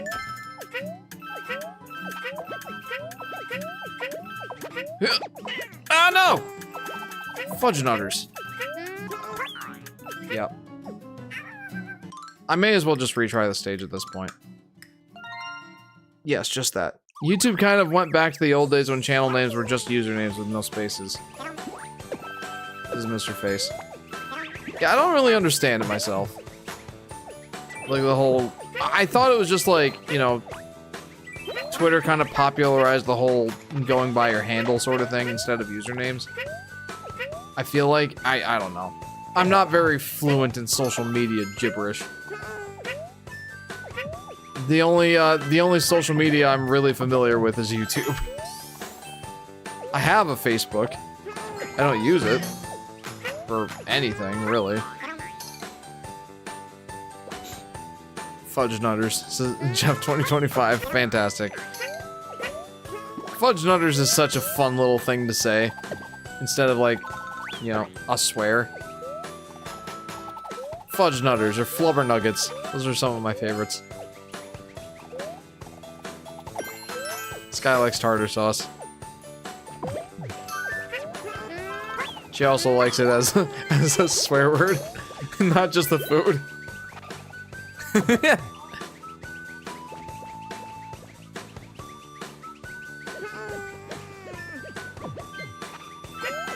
You watched SpongeBob as a kid, right? I was gonna say, like, I can't imagine where else it would have come from. Just like, oh, I came up with that myself. The heck you did. Okay. Oh, tartar sauce! It is fun, I will admit.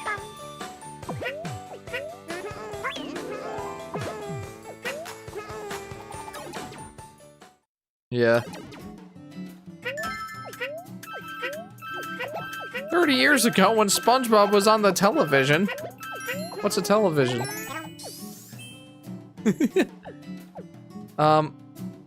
Mario Yoshi says, loud noises tend to frighten me often. Ironic as a guy who likes watching trains. You made an exception for that. J-Dog says, the only time a jump scare was ever effective were those KV ads. From Germany, EI. What? The video of the car driving down the hill. You're speaking, well, German to me. YouTube loves making unneeded, unasked for changes. Yeah, instead of actually improving the platform. Speaking of the old days of YouTube, do you or does anyone here remember its OG slogan, broadcast yourself? Man, I don't remember any YouTube slogans. So no. But that sounds like a good one.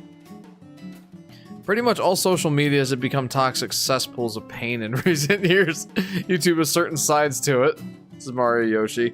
I always call Facebook Marketplace a cesspool because, like, I go on there looking for used electronics. Like, my thing lately has been, I've been looking for either an Asus ROG Ally or a Steam Deck for a good price used. And, like, well, I guess it started with my search for a Switch OLED. And, going on Facebook Marketplace, like, you'll see tons and tons of listings that are for, like, $101 or something random and dumb like that. And, it was my first experience with Facebook Marketplace, so I'm like, oh, well, I'll reach out to these guys. This seems like a really good deal.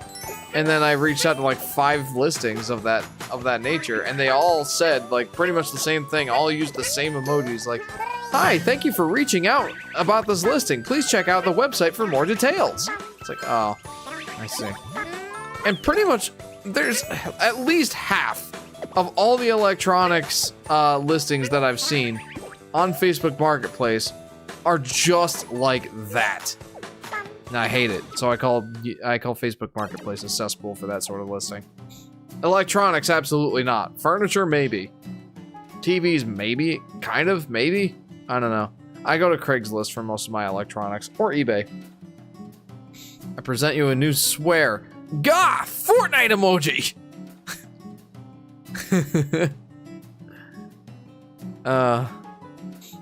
Halloween Peachy says, what time zone are you in? It's almost 1 a.m. for me. Got too carried away with coffee, Lamau. Understandable. Yeah, for me, it's also 1 a.m.-ish. I'm in the Eastern time zone as well. YouTube won't understand it. If it ain't broke, don't fix it. True. And if it is broke, do fix it. They don't understand that either. Also, I found a waste stone I got back home. There you go. Nice. I'm glad you made it. Wonder how many AI-generated listings you've seen. Probably a lot. Alright, posted most of the art I've made right now to the Discord, currently brainstorming more. Nice, Joe. Remember that old video, Ghost Car? No. It had a white car driving down a hill, and after disappearing behind some trees, the camera pans out, and a zombie guy jump scares you at the end. That's what I mean. No, I don't know. I was in the Central Time until last month, says Mr. Face, and then you made the move. How was the move, by the way? I feel like I asked that already, but I don't know. I've heard stories of people getting Switch Lites for $60. That's insanely cheap. That's really cheap. With the Switch 2 being out, it's less of a priority, but it'd be funny if I could do that. I got my Switch OLED like 3 months before I got my Switch 2. Of course, the Switch 2 is the Christmas present this year for my kids. And me, and Sky, but we already know that we have it, so it's not going to be as much of a surprise for us. But yeah, anyway. Stressful! I made like 999 moves. Jeez. Huh, well, that's news. I guess no one sees everything. No, I see very little, to be honest. I don't watch movies, I don't watch TV. In just less than 25 years. This is Mr. Face. That sucks.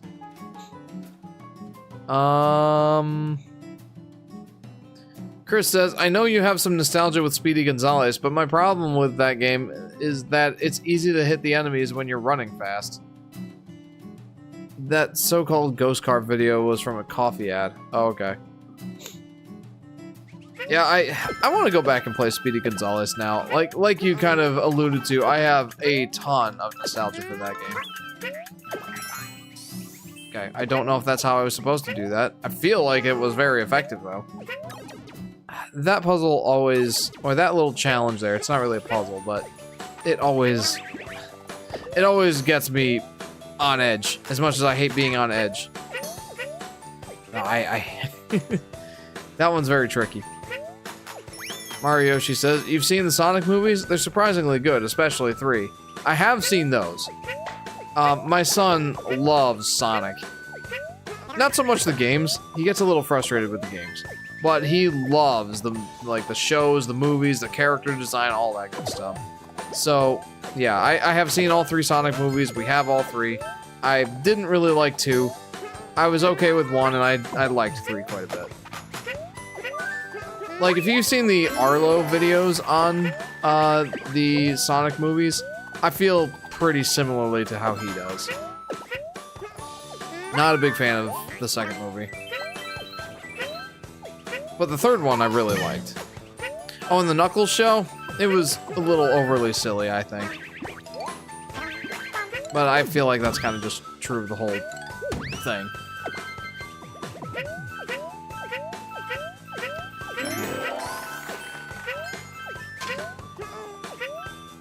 Oh, Drip Nova, Avalon asks, have any questions for me or my wifey? Avalon, did you get your wifey the best engagement ring ever? And if so, what precious stones were in it? Halloween Peachy says, I just don't like movies in general. It's cool to see Sonic and Mario movies be real, but I just don't really care for streaming them afterwards. Fair. I'm not much of a moviegoer myself. Yeah, I'm not a big fan of it. Like, it's not that I'm not a big fan of movies, it's just, I don't know. I have other ways that I would prefer to waste my time. Including playing video games. Mostly that. Did I get everything? I did, and we're going with Cookie Yoshi. We absolutely are.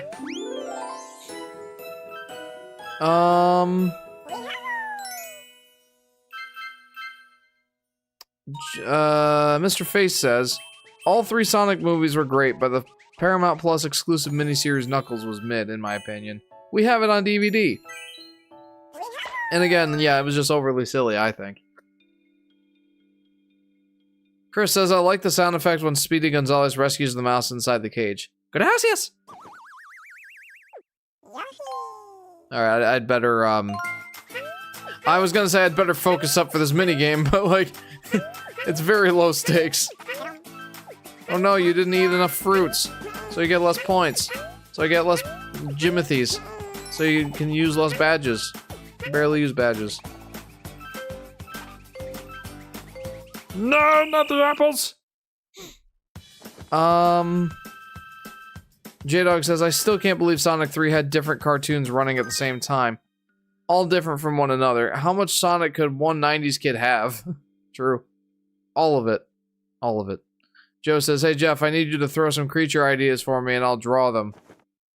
How about an ostrich with a spiky turtle shell? I don't know why. That's just the first thing that came to my mind when you said creature ideas.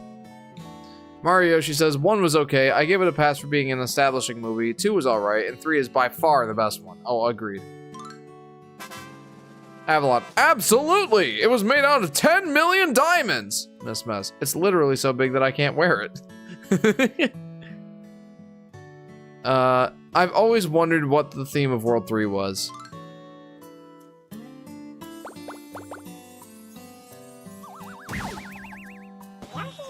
Cozy. That's the theme. Cozy. But even then, what is like the pound post maze? Also, we need to be Cookie Yoshi, and we also need to have the palette swap with him. Triplets born, the throne awaits. I've only seen 3 for some reason, says LP. Maybe just stick to that. Alright, so I want the palette swap. But now I need to go get my gamepad so I can scan in the amiibo. I'll be right back. Ah!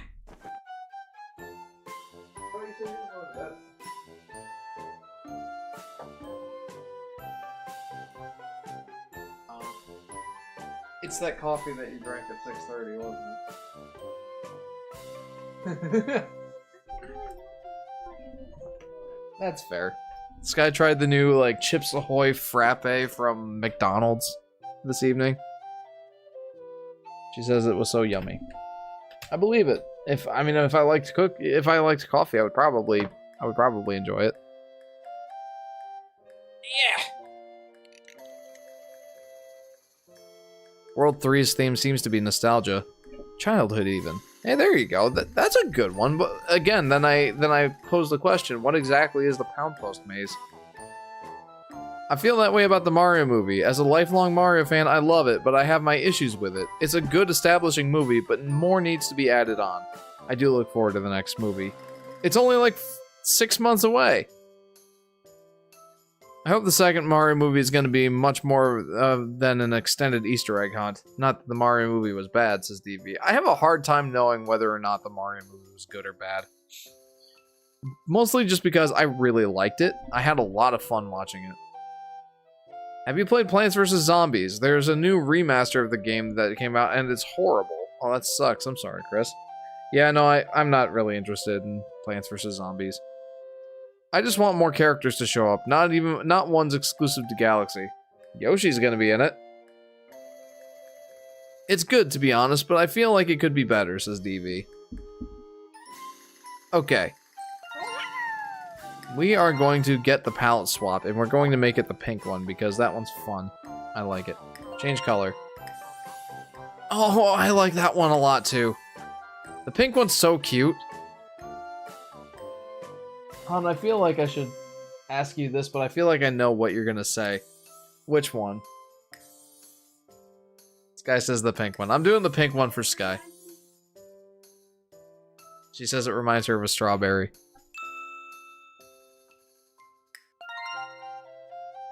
Okay. And yes, this is the process for using the palette swap of the costumes in Woolly World on the Wii U. Pink Yoshi! Yeah, says Drip. Wait, Yoshi Hut has windows? The 3DS withheld this important information from me. How dare! I'll always stand for the fact that I just don't like Peach in the film.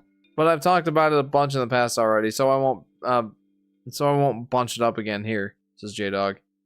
I forget your opinion on it, but I guess you could always DM me. I guess the theme of World 3 could be like Dreamland or something. There you go. So now let's exit the course. Don't you think that Nintendo is jumping the shark by making a sequel to Mario movie that will adapt Super Mario Galaxy instead of 3 or World? Yeah. I do wonder why Galaxy. Why?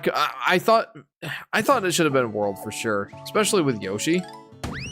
I thought Yoshi was gonna be like this big focus. Now I'm not so sure. I mean, Yoshi, the character himself, was not even in Mario Galaxy. Like, there was a planetoid with shaped like Yoshi's face, but that was pretty much it. Because they want to bank on Galaxy nostalgia. It's wild, by the way, that Galaxy is old enough to be nostalgic over. You know? Like, there's a meme that perfectly encapsulates my feelings on that subject. Give me 1 second. Old man, Super Mario Galaxy meme. I don't know if I'm gonna be able to find it based on that.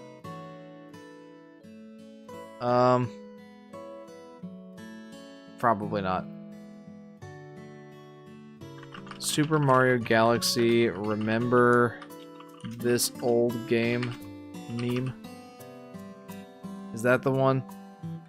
I don't know if I'm gonna be able to find it. No. Oh yeah, here it is. Yes, I found it. Yeah. Let's go. I'm gonna open it up in a new tab. Here we go. And we'll go through it. We'll go through it together, pain by pain. Here's a person holding a copy of Super Mario Galaxy. Does anyone else remember this old gem? And like everyone's carrying him around like in a parade, like he's surfing the crowd. And this person, me, says, "What? That game just came out." Old man, oh gosh. That's exactly how I feel about Super Mario Galaxy. What do you mean you're nostalgic for it? It just came out 18 years ago. That's exactly how I feel. Wait, that was 2007, not 6. Crap. I was born on November 2nd. Game released on November 1st of that year. I never played it until the crappy 3D All-Stars version. Handheld mode supremacy. Oh, geez. I can't imagine playing that game handheld. The alt costumes thing is definitely a point I'm giving to 3DS Yoshi's Woolly World. Absolutely, 100%. Nova says, I was a baby, not even a year old. I was 13 when that game came out. 2007. I'm betting you Nintendo's setting up the next big 3D Mario to be Galaxy 3. Honestly, I wouldn't be surprised. Jeff, I finished the concept you told me to make. I don't know how to draw bird heads, so I just made something up. Alright, let's see it. Let's see it. I don't think that's the right one. Where is it? A lot of creatures. Yeah, there you go. There's your ostrich monster with a spiky turtle shell. Interesting. Imaginative, I'll give you that. Back to the action. I still feel weird about the 3DS being retro. That's my pain point, says Drip Nova. I don't feel like it's retro. I don't feel like it's retro. The 3DS just got slammed by the Switch. Yeah. I posted a lot of stuff in the community creations, to be honest, just because I had a lot of art stockpiled. There you go. It's 1 a.m. I'm dying to see Mario 2 in movie adaptation. Wonder how that turned out. Or how'd that turn out? Good question. The 3DS came out in 2012. That was only 13 years ago. The Wii is retro. But that's pretty much the newest console I'm willing to acknowledge as retro. At this point, even the earlier Switch games could be considered retro. Don't you say that. Don't you say that. Okay. Let's finally get going here. I like how these Yoshi's Woolly World streams, I'm not even acknowledging essentially anything about the game as I'm playing it. I'm just kind of using them as background for my senseless babble. It came out in 2011, actually. The 3DS? Yeah, good point. It did come out in 2011. I love this music. 2017 was quite a while ago. Only 8 years? That's not that long ago. Is that my old man talking? Probably. Oh hey, it's the Smash Wii U stage, lol. Yeah, right? What was wild was the stage, like the Yoshi's Woolly World stage and Woolly World... Did he have a Woolly World costume? I don't remember if he had a Woolly World costume, but I know he had a stage. And this was one of them. This was one of the themes. I feel like it changed every once in a while. If I remember right. Maybe I don't remember right. Smash Bros. Wii U came out before Yoshi's Woolly World did. Like, not even a little bit before. Like, Smash Bros. For the Wii U came out in 2014. Yoshi's Woolly World didn't come out until 2015. And yeah, it was delayed. That's probably why. It is kind of wild, though, looking back at it and being like, you know, this stage came out in Smash Bros. Almost a full year before it came out in the game it was supposed to be introduced in. That's kind of weird. Wait, 10? Like the guy from Extension Core?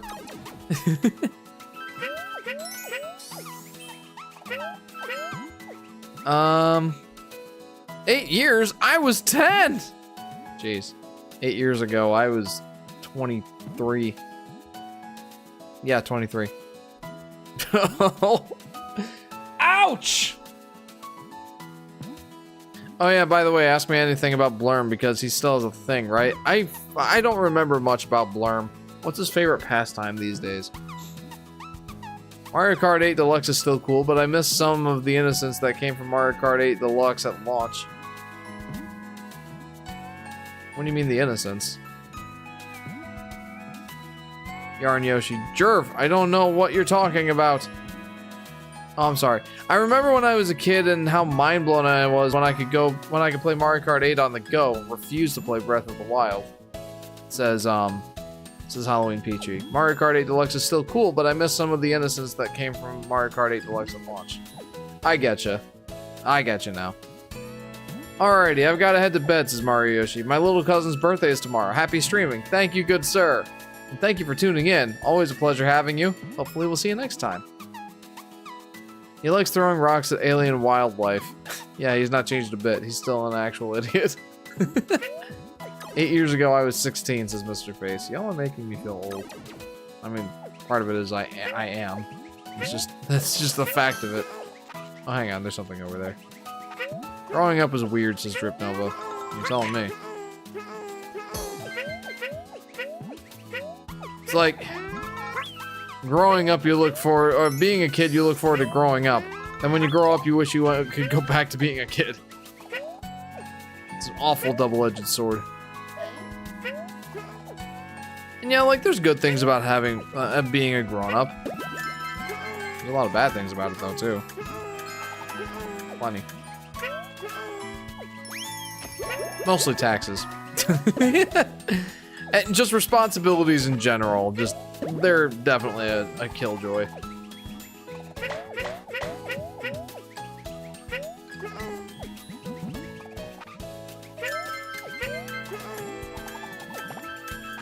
Don't you dare. Don't you dare make me miss these things. I don't appreciate you. Get out of here. Man, these guys are really throwing off my groove. I'm sorry, but you've thrown off the Emperor's groove. No. No! Okay, good.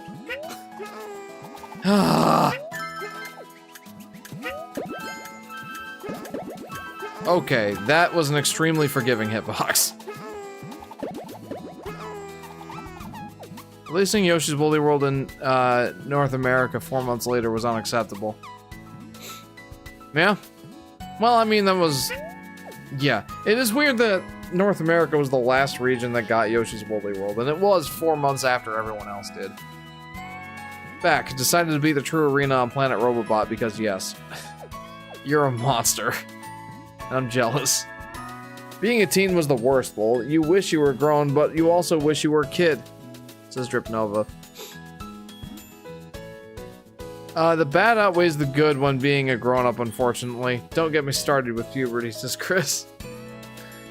I decided to upload a Google Drive with the videos of each phase of Stardream Soul's OS on the gaming channel. Why Google Drive?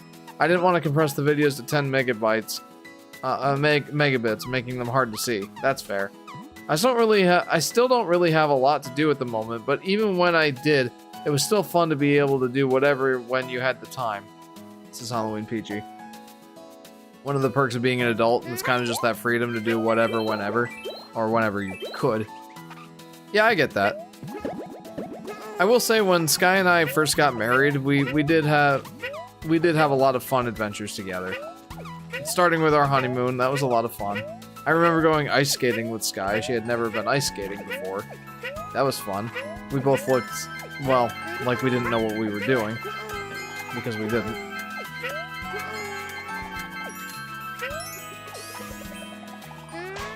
Yeah, Sky says she's embarrassed to ever go ice skating again because she was so self-conscious about it.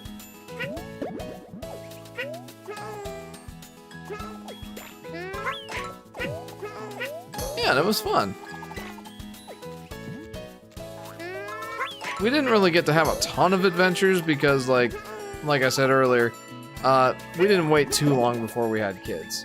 We waited, well, we had our first kid 15 months after we got married, so not much adventuring to do in that time, but, you know, there was that little brief moment in history where we could kind of just go wherever, do whatever. We went to Myrtle Beach with my family that summer that we got married. Or after we got married.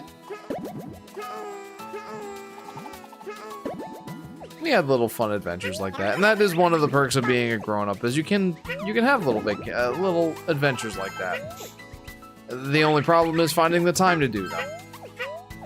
That's the downside to being an adult. It really is more of a time thing. Like, you have too many that's why I say, like, the big negative of being an adult is the responsibilities, because they get in the way of your fun. In many, many, many ways. It's stinkies. I don't like it. Alright. So I've gotten that. Oh, wait a minute. Oh, no, I'm silly. No, I messed up so bad.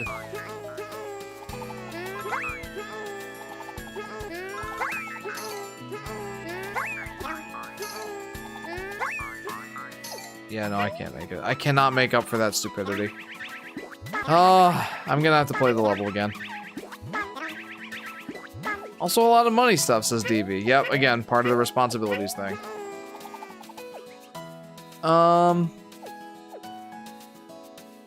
For some reason, you can only send videos at a max of 10 megabits without Nitro, says Golden Guy. Yeah, in Discord, that does stink. I've never owned a Wii U. Kind of wish I did. I love the aesthetics. That, and I miss my Wii! Says Drip Nova. 40 bucks can get you a Wii on eBay. Oh yeah, by the way, Blurm got arrested for falling asleep on a bench after a party. Again, like I said, he hasn't changed a bit. Yeah, no, yeah, sure.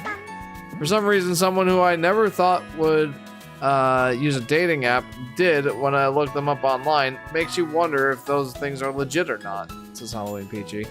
I don't have a lot of experience with dating apps. Sometimes do you wish you were a Yoshi? No, I don't. I love Yoshi, but I'm happy being the Yoshi Fanatic, not the Yoshi. Yeah, it's annoying that I'm gonna have to play the level again just for that. Oh well. Jeff, what are your full opinions on video game emulations? You want my full opinions on it? Give me just a second. I think you can still try to get a good timing jump from the spring. Oh, maybe not. Yeah, no, definitely not. Good thought, but yeah, I just well and truly screwed it up.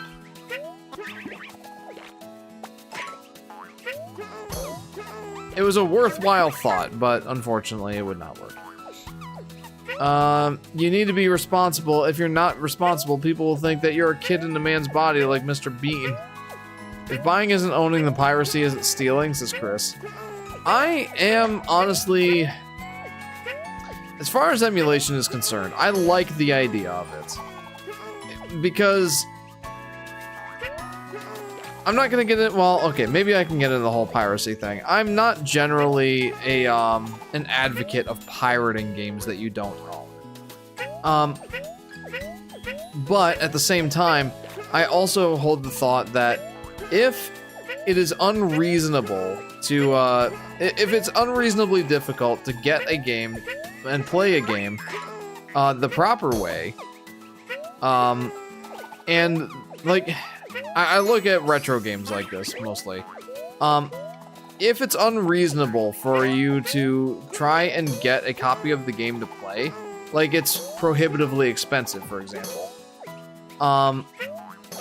and there's no way to officially buy the game, then what is the point in not like pirating it or downloading it, or like what's the point in buying it secondhand if you're just going to be paying extraordinary amounts of money for it? Usually GameCube games, like anything retro really, but GameCube games is what I really think of. Like your example for of Chibi Robo, you were saying that having a Switch 2 now means you can play Chibi Robo with a clear conscience. And like for me, I would have no problem having a clear conscience just, you know, emulating the game. Because even with NSO, you truly don't own it. Not even a digital copy of it. You're just, you know, it's not that you're streaming it, it's that it's tied to a subscription service. So you really don't, you still don't own anything. I don't have a problem with emulating it. Even at that point, when you can still, like, when you can have it on NSO. I just think, like, who is it really benefiting if you just buy the game secondhand? The secondhand seller on eBay or wherever. That's who's getting your money. Not Nintendo, not the developer, not whoever. Other than just the secondhand eBay person. So no, I don't mind pirating games that are like extraordinarily hard to get a hold of or that sort of thing. Emulation, on the other hand, is not piracy. It kind of encourages piracy in its very nature, just because like you're playing a digital file of a video game on a computer or some other non-native device, and the easiest way to make that happen is by just downloading the game. That's kind of just, you know, they don't really go hand in hand, but so often they're mentioned in the same sentence. But emulation itself, I think, is incredibly cool. Making other hardware making like PCs, smartphones, whatever hardware is doing the emulating, making it act like the source hardware. That's incredibly cool. I think it's a really cool technological thing. Just, yeah, I think it's really cool. I think it gives you a lot of options.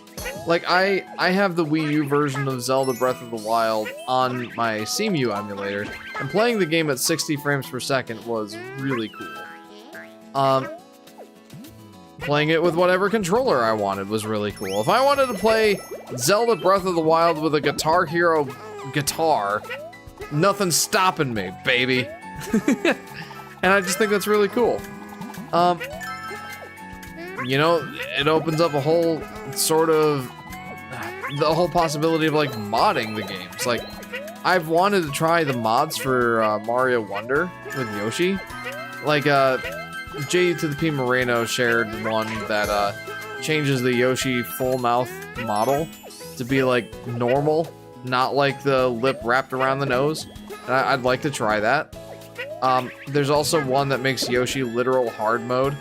Like, they make his model make it out of glass. Like, if he gets hit once, he's dead. Like, That's really cool. I want to try that. I'd love to try like the custom levels of Super Mario Odyssey that were done like, you know, by modding the game. Really cool stuff that you can do with emulation, and I'm just scratching the surface. It really is cool.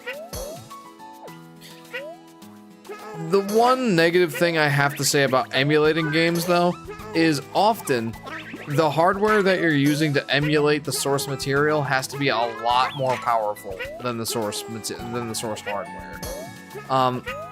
Just by its nature, like, you have to have something that is capable of pretending to be something else, and you can't really do that with something that's less powerful than your source thing. So, very often there's glitches, there's stutters, there's that sort of thing. There's graphical sort of mess ups. I think of Yoshi's Woolly World here, where at this end screen where you see the Yoshi under player 1 there, it would just be like blank. It wouldn't render in properly. Like little weirdnesses like that.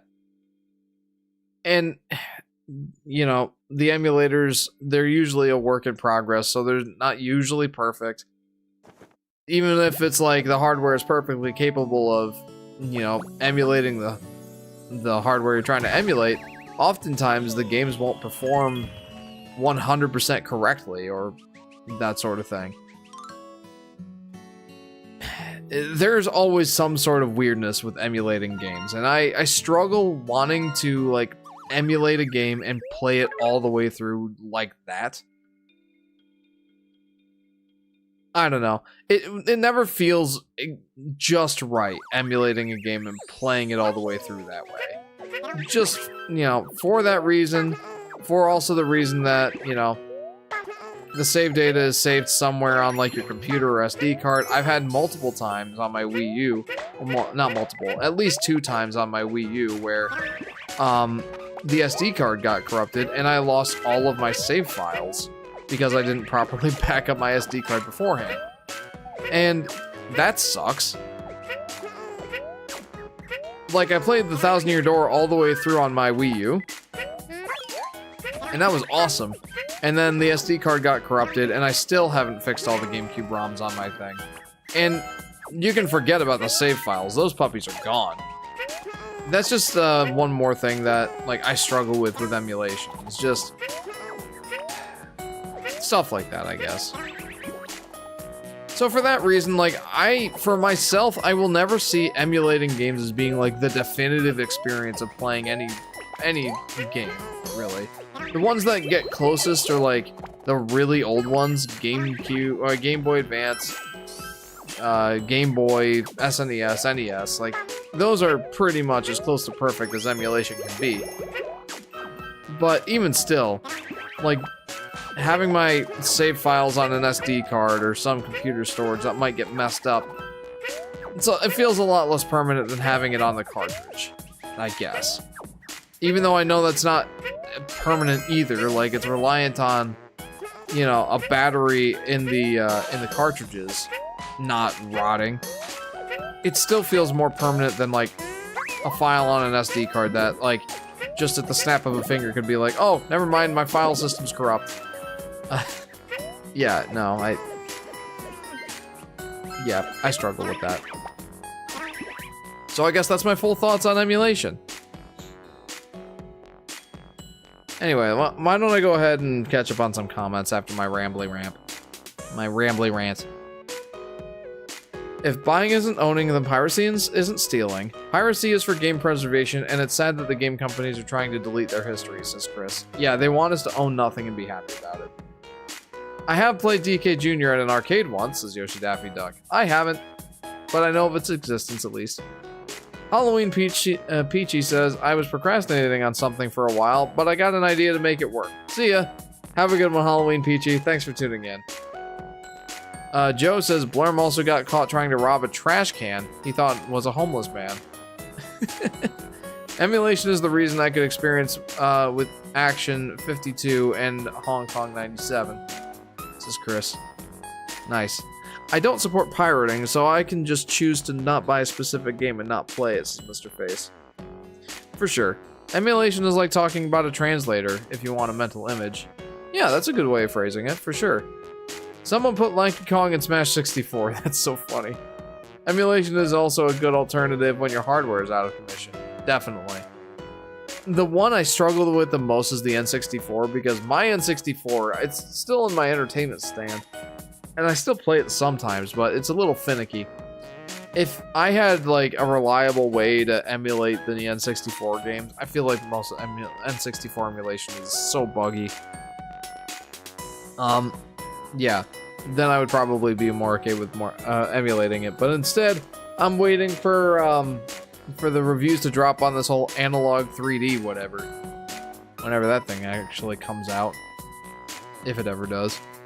It always tripped me out that this stage just starts out on the ground in the sky world. It's unique, but I just think about it, says J-Dog. I mean, most of the levels in this area start on the ground, don't they?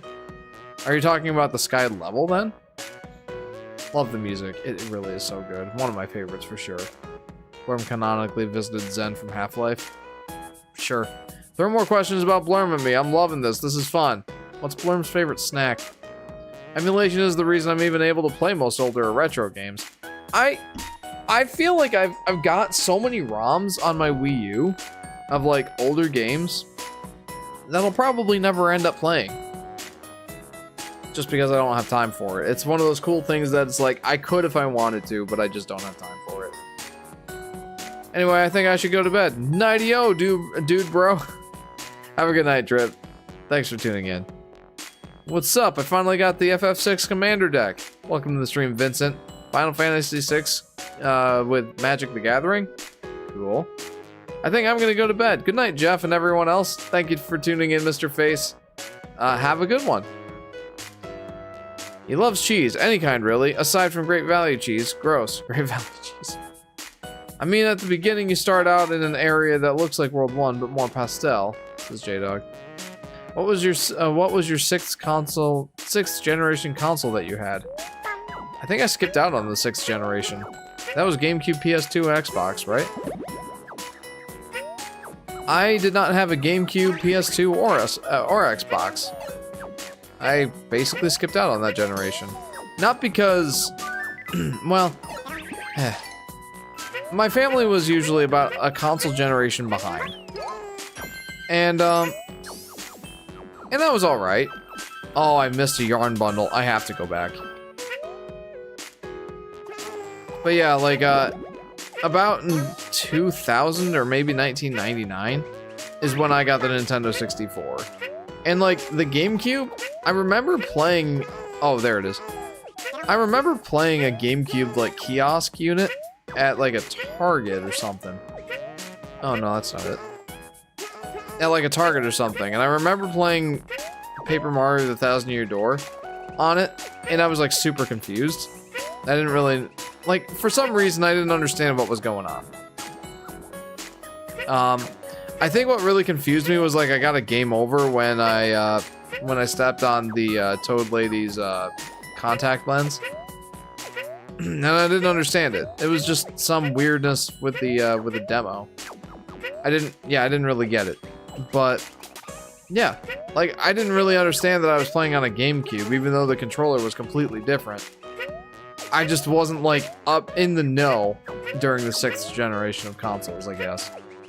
And then, like, I got a Wii, and I was able to play GameCube games on it, which I finally got cultured and played Mario Sunshine and Paper Mario: The Thousand Year Door, much later Metroid Prime, and Zelda Wind Waker. But yeah, no, I didn't have a 6th generation console. Not until much later. I bought it off of one of my friends in college. And I never even played it that much. There it is. I never even played it that much. A little bit. I used it for Game Boy Advance games on my TV before I figured out emulation. And yeah, like, just... yeah, didn't really have much experience with the 6th console generation. For what it's worth, like I said, I did end up getting a GameCube eventually. Never a PS2 or an Xbox. In fact, my first non-Nintendo video game console ever was a PlayStation 4. And then my second one ever was a PlayStation 5. And that's still it. It's not like I don't respect the other consoles, and in fact, I want to expand my lineup a little bit. Like, I've been searching for Xbox One X's on eBay, mostly just to get kind of my finger on the pulse of, you know, how the used market is going for, are you kidding me? Is going for that console. And like, you can get an Xbox One X for like around 140 bucks. It's kind of bananas, really. Because that's a very capable console. Okay, good, I can go back. Should I even bother? I don't know if this is worthwhile. Oh, yeah, it definitely was. I want to get a PlayStation 3 so that I can play PS1 games on it. Well, no. I want to get a PS3 so I can play PS3s on it. PS3 games on it. And then get a PS2 so I can play PS2 and PS1 games on it. These are all things that I want to do for like a future man cave sort of situation. Like, Sky and I have been talking about moving to a new house at some point. Like, we're almost done building up our emergency fund of 3 to 6 months of expenses. And once we've done that, we're going to very seriously be looking for houses to move to. We're not under the naive impression that it's going to be a quick process. It will not be, especially now that we have a house we were looking to sell.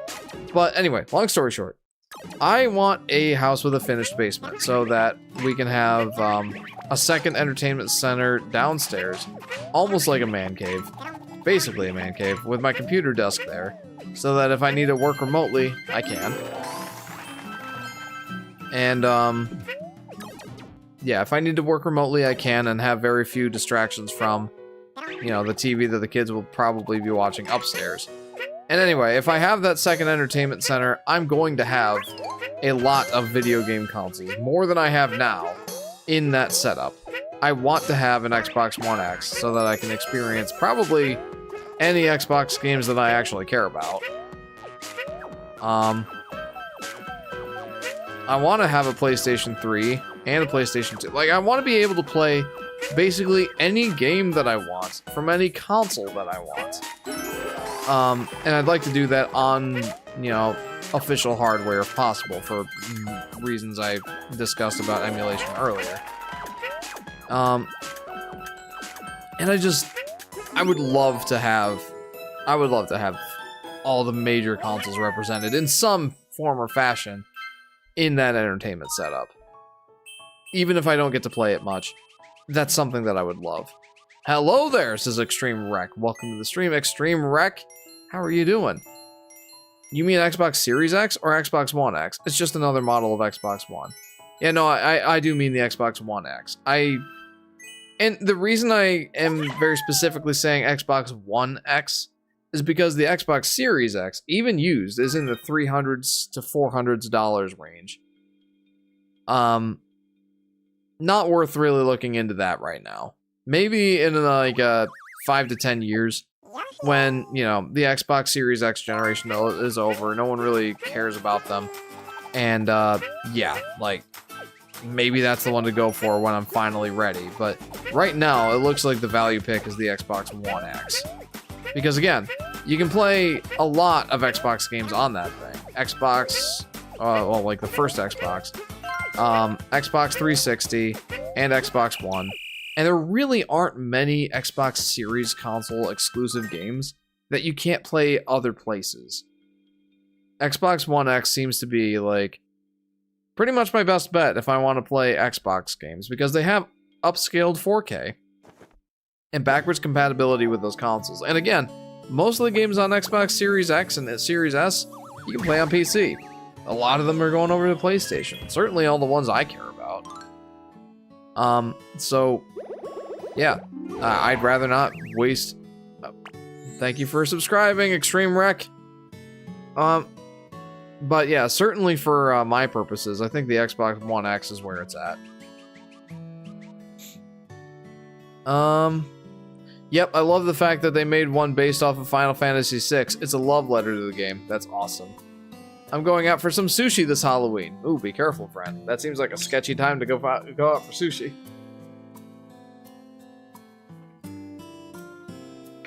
You know, a sushi restaurant opened up near us relatively recently, like a couple weeks ago. And Sky and I are going to go there for our anniversary dinner. I'm really looking forward to that. Your videos on Yoshi's New Island, Yoshi's Woolly World, Crafted World are so good.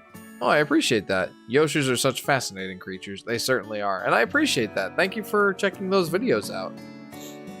Have you played Conker before? No, but that's one that I'd probably want to try. Pretty sure the Xbox 360 backwards compatibility on Xbox One was almost perfect. The original Xbox, on the other hand... Oh, is it not great? Do you remember Call the Cyclops, the guy I made a few months ago? I don't, I'm sorry. The Woolly World Castle is giving me Chocolate Castle and Zool vibes. Oh, this one here? I don't know what that means, but sure. Oh.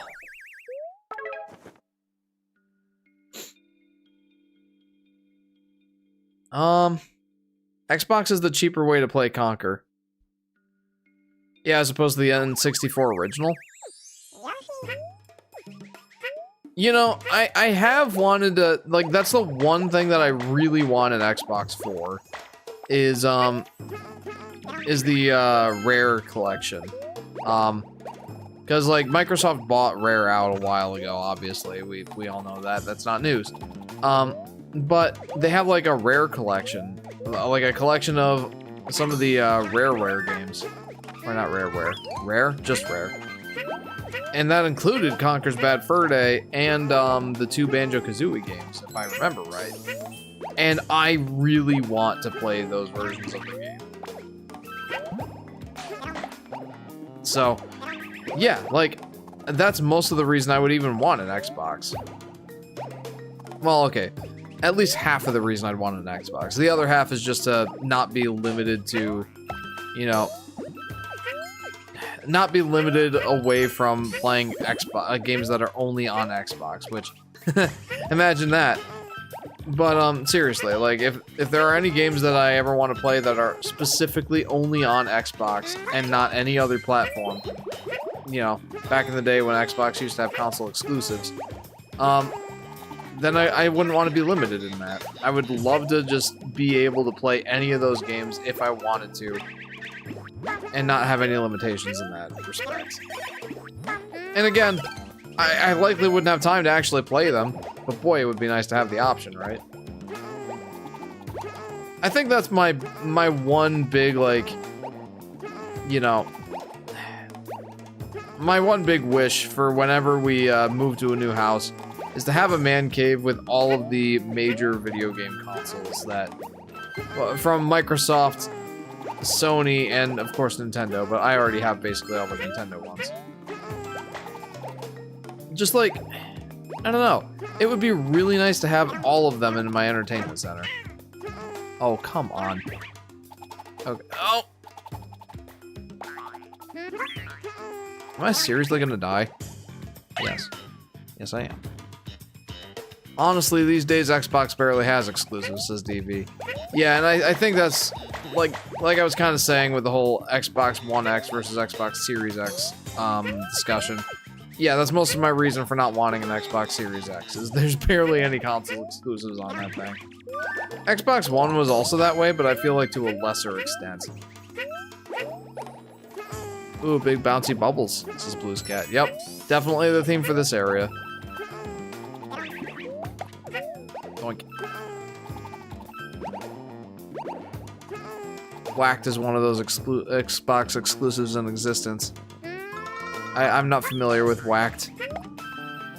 But that's the thing, like I could get into games I've never heard of that way. Like just having access to all the console games I could really, you know, I don't know. I guess I just really like the idea of having all the different consoles. Oh, I would also have to branch out to Sega, right? Like I'd eventually have to get into Sega consoles if I wanted like a truly complete console exclusive thing. Atari too? Where do I draw the line? I feel like Atari I really wouldn't care about.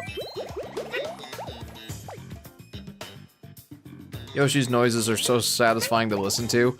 I actually have Yoshi's gobble sound effect as my text and notification ringtone on my phone. And it's so funny, like every once in a while I'll forget to put my phone on vibrate when I'm in a public setting. And I'll just like I'll get a text message or something. And the text tone is just Yoshi going, "How?" Like people like look at me and kind of giggle. I once was out at a construction site with one of my old coworkers, and I remember we were just chatting, like we were talking about like where we needed to go take a look at in the school and like sorts of like work related stuff, and all of a sudden, like my phone just goes, "How?" And he's like, "Was that Yoshi?" I'm like, yes. Yes, it was. I was actually surprised that he recognized who Yoshi was. And I said as much. I'm like, I'm surprised you know who that is. He's like, oh yeah, I played the N64 a ton growing up. And I didn't see him as being that kind of person, so that was cool.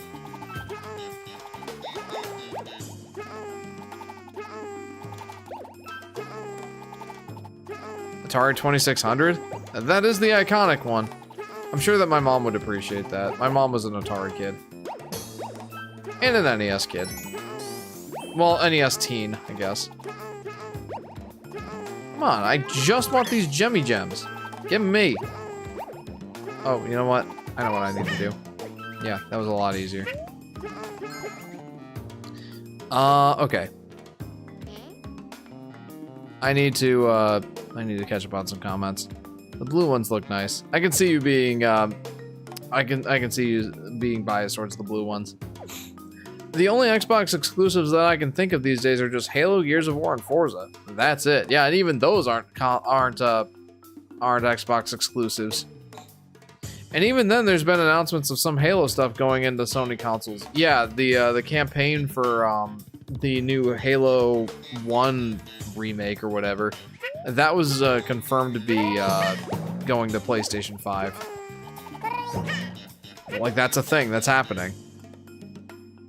Cuphead used to be an Xbox exclusive. Was it Xbox exclusive? I feel like it was also on PC. So I first played it. And even then there's... Oh, sorry. Yeah, I've read that. Blurm has taken up a job as a space bounty hunter now, I guess. Does he see Samus as competition? Now for the obligatory, for me at least, obscure arcade game reference. These bubbles are big enough to scrub a sink and wash away a witch. To scrub a sink and wash away a witch. I have no idea. Sorry. I would love to have a Dreamcast, but many of the games I really want are absurdly expensive. Understandable, DV. That makes sense. Might as well get the Atari Jaguar, too. Atari used to be mainstream to an extent, but now they're just a niche brand. Yep. Atari is like the father of video games, essentially. If you get Atari, you gotta get VTech. It's all or nothing, Jeff, says J-Dog. You're not wrong. You know, I grew up with a VTech V-Smile. And those things are so silly. I guess it's kind of an exaggeration to say I grew up with it. I must have been like at least 10 when we got it. I still had some fun with it, though. Especially the little warm-up screen. Like when you turn the console on for the first time. Or not for the first time. Like when you first turn it off after it's been turned off. Or turn it on after it's been turned off. What am I even saying? It's late. Anyway, it goes, hee hee, V-Smile. And it's like, that's a charming little thing. It is. Not gonna lie, it really is charming. I mean, the games are trash, but, you know, what do you expect? It's a VTech console.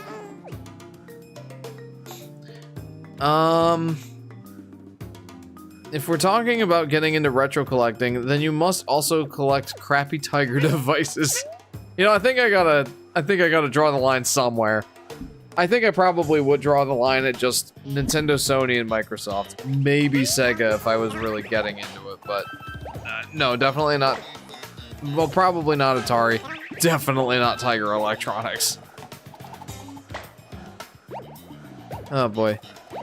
What's a VTech? You should get a Leapfrog where it has the best Sonic game ever made. Before the V-Smile, there was the Creative Vision. I don't remember the Creative Vision.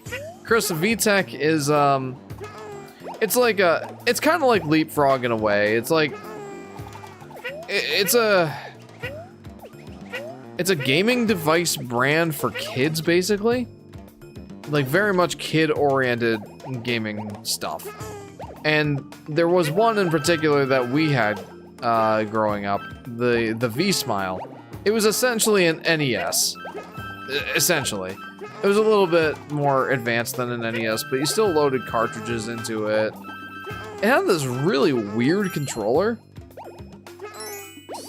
Like, hang on. I gotta look at this. VTech V-Smile.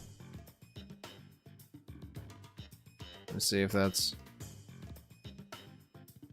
images. Here it is.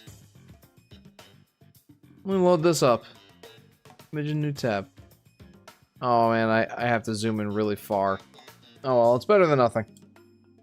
So this is the console. You could load like cartridges up onto it. This was the abomination of a controller, but it had a really cool feature where you could, like, if you were right-handed or left-handed, you could switch the joystick to go either on the left side of the buttons or the right side. Really, really cool, honestly. But yeah, that's kind of what it was. Just like a kid-friendly video game console. Very, very kid-friendly video game console. Try give Atari a shot, Jeff. I've seen this before. That's a VTech thing. I never had a V-Smile. I would have loved the Sonic game, says Blues Cat. I don't know anything about it. Octobot, welcome to the stream. I can't believe I understand that obscure arcade game reference. The game is an old arcade game called Bubbles. That's a deep one. That's a deep dig. He didn't say no to VTech, y'all.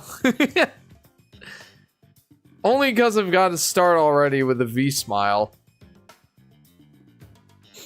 VTech is a Hong Kong-based tech company. Oh, okay. Well, good to know. I didn't know that. Worm fell for the piece of cheese in a box being held open by a ruler trick when trying to catch his first bounty. He's a moron. Atari 2600 is a good console if you give it a shot, especially gems like Activision games. Noted. Atari newest game Bubsy 4D. Oh boy. Atari's still trying to hang on there.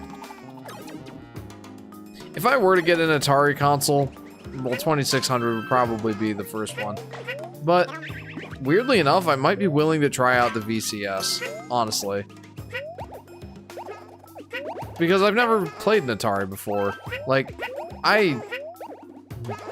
the VCS was basically just a Linux computer. That's basically all it was. But then, like, that's what the Steam Deck is, and everybody loves it. You know? So, I don't know. I know there's a bunch of bad press around the VCS, but I might just be willing to give it a shot. If I were to ever get into console collecting to that extent, which I'm not sure that I would. Like I said, pretty much my dream is to have an Xbox One X, a PlayStation 5, a PlayStation 3, a PlayStation 2, and all my Nintendo consoles in one entertainment center. That's pretty much the dream.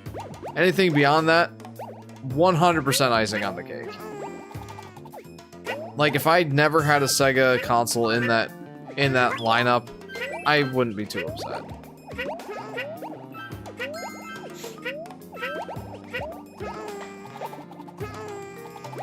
And Atari, I have no real interest in Atari. But yeah, anyway. What's the point? The guy. Sorry. Oh, okay. Do you think Xbox has been digging their graves and sealing with concrete recently? Yes. For example, recently they increased the prices of their dev kits from $1,500 to $2,000. Like they were making developers not release their games on Xbox because it's too expensive. Plus, the Xbox doesn't really have any exclusives. What's the point? Yeah, they're really shooting themselves in the foot. It'll be really interesting to see where they go from here. Because they have... I don't know if, like, I trust this, but they've at least said that they're going to do another Xbox console. They're going to do another generation of it. And I wonder what they're going to do with that. I've seen some YouTube videos that have argued that Xbox exclusives just in general are kind of a thing of the past. Nintendo would disagree. But, you know, PlayStation has been bringing basically all of their notable games to PC. Xbox is putting their games everywhere. Nintendo is pretty much the last bastion of, like, true console exclusives games. Like, you will not ever be able to play, other than emulation, to any official capacity, you will never be able to play Donkey Kong Bonanza anywhere aside from the Nintendo Switch 2, or if we get lucky, the next console will be backwards compatible or some stuff like that, I don't know. But, anyway, the point is, most game consoles, like, they're not focusing on game exclusivity. Did I seriously miss one bead? I missed one bead. But people are arguing now that exclusives are pretty much a thing of the past. They're arguing that the winner of the next console generation will not be determined by exclusive games, but by console experiences. Like, what is the console itself going to offer the user? It's not about what games are on the console anymore. It's about how does the console work? What perks does it give you? How well does it perform? Like, if the next Xbox is more performant than the PS6 at a comparable price point, which that's kind of a big if, but let's just roll with that for a second. If that's the case, and neither one has any compelling exclusives that you know will be exclusives that you can't get anywhere else, and say the next Xbox has Steam integration, and the PlayStation 6 just has, like, the Sony fans, and, like, the loyalty of the Sony fans, which one is the mainstream gamer really gonna go for? You know, like, it'll be interesting to see what happens, but right now it's looking pretty grim. It doesn't help that Microsoft has pushed Xbox to have a 30% profit margin.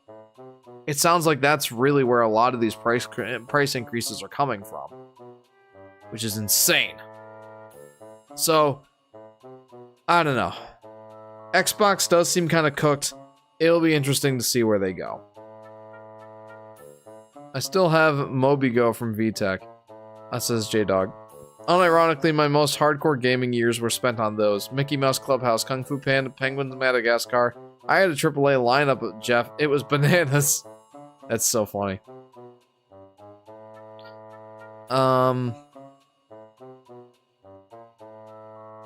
Atari certainly exists these days, says DV. Somewhat. Chris says, yeah, I could see the problem with Extreme Wreck. I could see that's a problem with Extreme Wreck. No need to buy an Atari VCS. Just get an Atari 2600, the original one. Okay, noted. I still want to look into Atari VCS more, like what it is, what its history is, and all that. Maybe not buy one, but I am at least curious. I'm back. I said Spooderman is in Magic. Oh, yeah, I saw that. Yeah. Yes, Xbox is deader than dead. Like I said, it'll be interesting to see where it goes next generation. Even outside the bad press, Atari has a bad rap since 1983 hit them. Yeah, with E.T. Yeah. Xbox was falling off long ago, and there's practically nothing from them now, says DV. Yeah, again, it's not even so much about the games anymore. Like, exclusive games, what even are those? At this point, like, I do wonder what the console experience is going to be like on the next generation consoles, and really where the console races go from here. Meanwhile, Nintendo's off with their Switch 2 kind of like doing their own thing, and console exclusives are, well, Nintendo games are exclusive. That's the last bastion of console exclusives. If you want an easier and accessible way to experience some Atari games, get Atari 50. Okay. Is that like a collection for more modern consoles, I assume?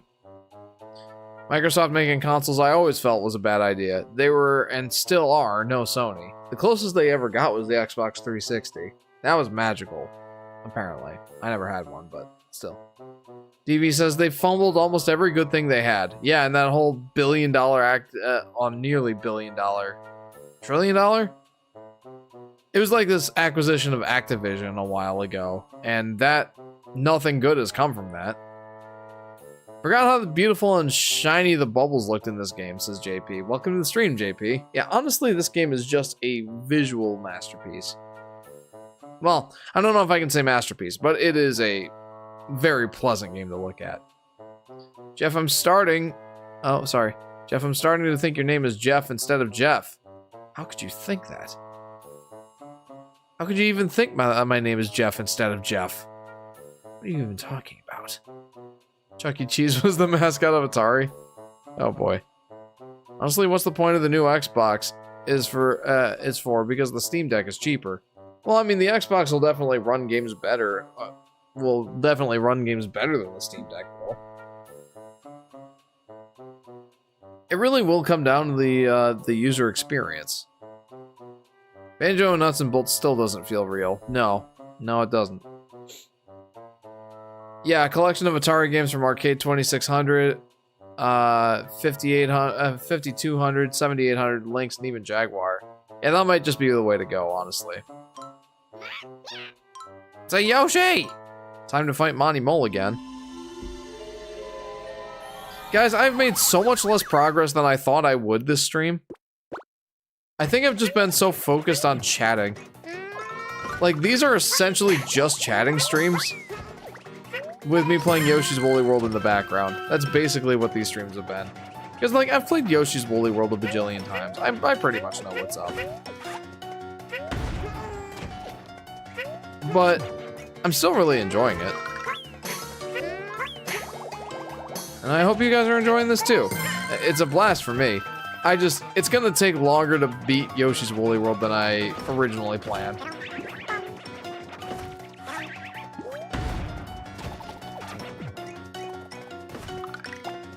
Doink. For people who don't care about a million FPS and RTX Super Giga graphics, why buy the Xbox? Yeah, that's it. Like, I'm really leaning towards the whole handheld gaming sphere at this point. Like, I would love to have an Xbox One X just for the console games. But for PC games, for emulation, for that kind of thing, I would really love to have a handheld gaming PC. Whether that be a Steam Deck or an Asus ROG Ally, those are the ones I'm leaning towards. I really would like to have one. And at that point, like, I feel like that could be my Xbox, essentially. A yogurt Yoshi. I recently beat all the K levels in DKC Returns. Man, the one with the rising lava was really something. Yeah, I struggled on that one quite hard on stream. Like, I feel like I kind of crashed out from that one. But would then sell the console... Oh, I'm sorry.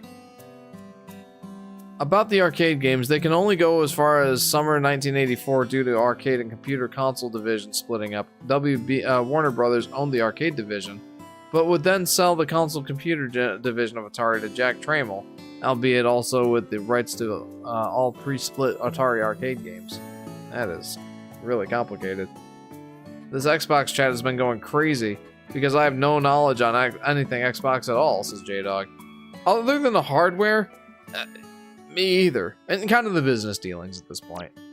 You know what? I think I ought to use the, I'm gonna go ahead and use the see hidden items, because I don't want to spend 20 minutes looking for that cloud. But still, there's already enough Atari arcade games in that collection. If you can already play Asteroid and Centipede, it's already a win for me, says Chris. That makes sense.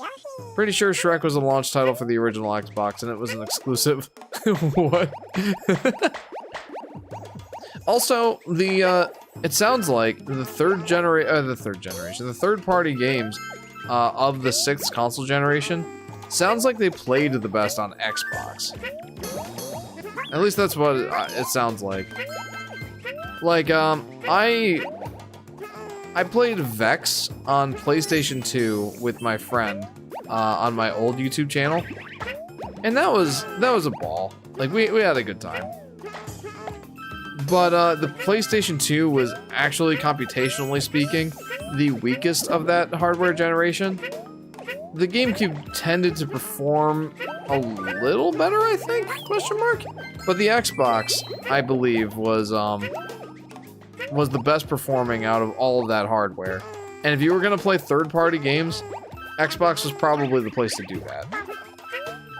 So, I can appreciate Xbox hardware, personally. I honestly really like the idea of it. But, it's just, you know, their software has been lacking. Like always. Like, well, okay, maybe not always. Back on the Xbox, well, I guess the original Xbox, that's where Halo started. Xbox 360 is where Gears of War started, I believe. And, like, those are, like, the big ones. You know? Like, those are the big games for Xbox exclusivity. Like, the games that you think of when you think of Xbox. Halo, Gears of War, Forza. Now those things are no longer exclusive, which is wild. Like, those were the big ones. But again, I feel like Xbox has always been a pretty good option for third-party games. Your Call of Duties, your, well, just generally third-party games. And I feel like if I ever had an Xbox One X, that's probably what I would play most of my... That's probably what I would play most of my third-party games on. Like, I love PlayStation for the exclusives, especially in the 6th console generation. Well, 5th and 6th. Like, I love Spyro. I love Crash. I love Ratchet and Clank. I love Sly Cooper. Like, I haven't played all the games in those respective series, but I love those. A lot of good stuff going for PlayStation. And even with the PlayStation 4, like, Horizon Zero Dawn was awesome. The Spider-Man game was great. And, like, both of those are on PC now. But, you know, they weren't for quite a while. God of War. Ghost of Tsushima. That was a really good one. The Uncharted games. My goodness, the Uncharted games are so good. Like, I really like the PlayStation IPs. Not all of them, but a good number of them. It's second to Nintendo for sure, but I absolutely respect the lineup. Xbox, I would see as more of like, I would see it as more of a third-party issue.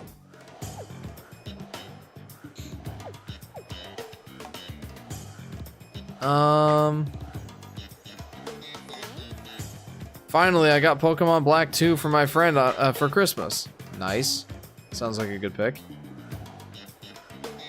Just wait until we talk about the Intellivision, the original Intellivision 2 and 3 specifically. There might be a chance that Atari would negotiate with Warner Brothers, but we'll see. Because over there we have a game based on Advanced Dungeons and Dragons. Jeepers. Shrek the game may have been an exclusive game when it came out, but then there was a port of it to GameCube called Shrek XXL.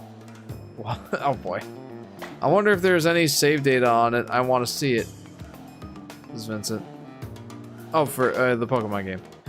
And this still isn't as crazy as we can go. 3DO, anyone?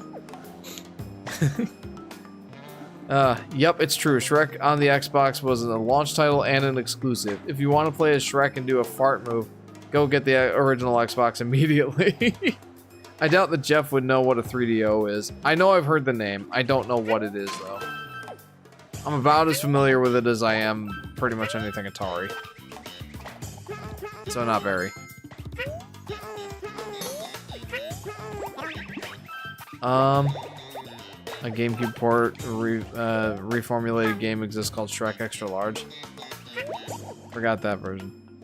Buddy, the 3DO was the home for Need for Speed. How could we not know? How could we not know of that console? Oh boy, my favorite, Need for Speed. Honestly, I would love to be in a bouncy blue bubble. Really fun, says Blue's Cat. They do look like a lot of fun. Okay, I still have not come across this bead. Where is it? I heard one. Oh, I got that one. I'm so confused. Where am I missing it? I love the game on the Wii. Bowser does his laundry. Bowser does his laundry? What? Is what I'm going to say to that. 3DO had the best Wolfenstein 3D port and the worst Doom port of all time. Talk about a mixed bag.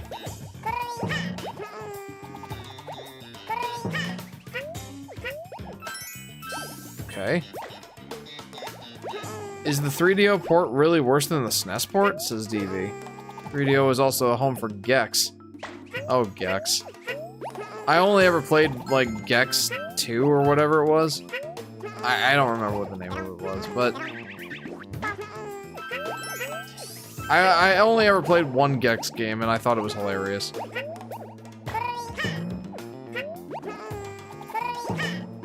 I played it at a youth center that my mom worked at. There was a PlayStation 2 there, and they didn't even have a memory card, so every time I went to play Gex, I would have to, like, restart from the beginning.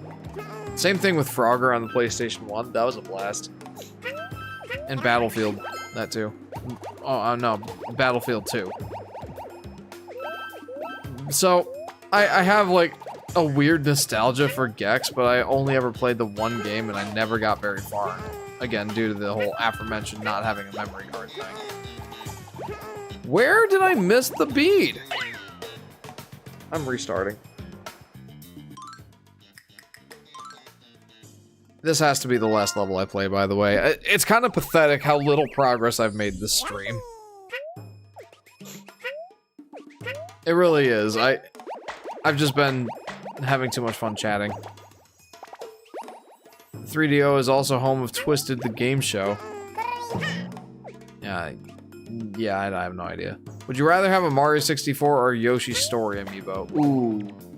Ooh, good question. Really good question. Mario 64 is my favorite video game of all time, just generally speaking, it is my favorite. But Yoshi Story was my first Yoshi game. So I'm extremely nostalgic for that game. I don't know. But part of me wants to say Yoshi's Story. And I don't know exactly why. I just feel like saying Yoshi's Story. Next stream on Halloween? Yes, I will be streaming on Halloween. It will just be a normal stream. Nothing particularly Halloween-y about it. Maybe I'll put our jack-o'-lanterns in the background. I did get this, didn't I? No, I didn't. Wow, okay. Well, time to speedrun the level, lol. Chatting stream with Woolly World gameplay as afterthought the stream. Yeah, honestly, I've been enjoying that. Like, I love Woolly World, but again, I've played it a bajillion times. It really doesn't have any surprises for me, other than when I sometimes miss a secret. It's not like it's boring. I love going back and replaying it, but I don't really have a lot to say about the game that I haven't said already. And also that I want to save for the Yoshi's Island versus Yoshi's Woolly World video. I'm really looking forward to that video. Woolly World footage to relax to. Exactly. And Woolly World is so good for that. It is such a chill game. Just one of those games that you really can just vibe out to. Or even better, the R-Type. Halloween stream will be where we talk about the Virtual Boy. Oh no! Not the Virtual Boy! You know, I gotta ask myself, would I ever want to have a Virtual Boy for my collection? I gotta say, probably not. Yeah, probably not. Smash 64 and Melee are not in NSO. What a shame. That is a shame. That really is a shame. I wonder if they'll ever bring them.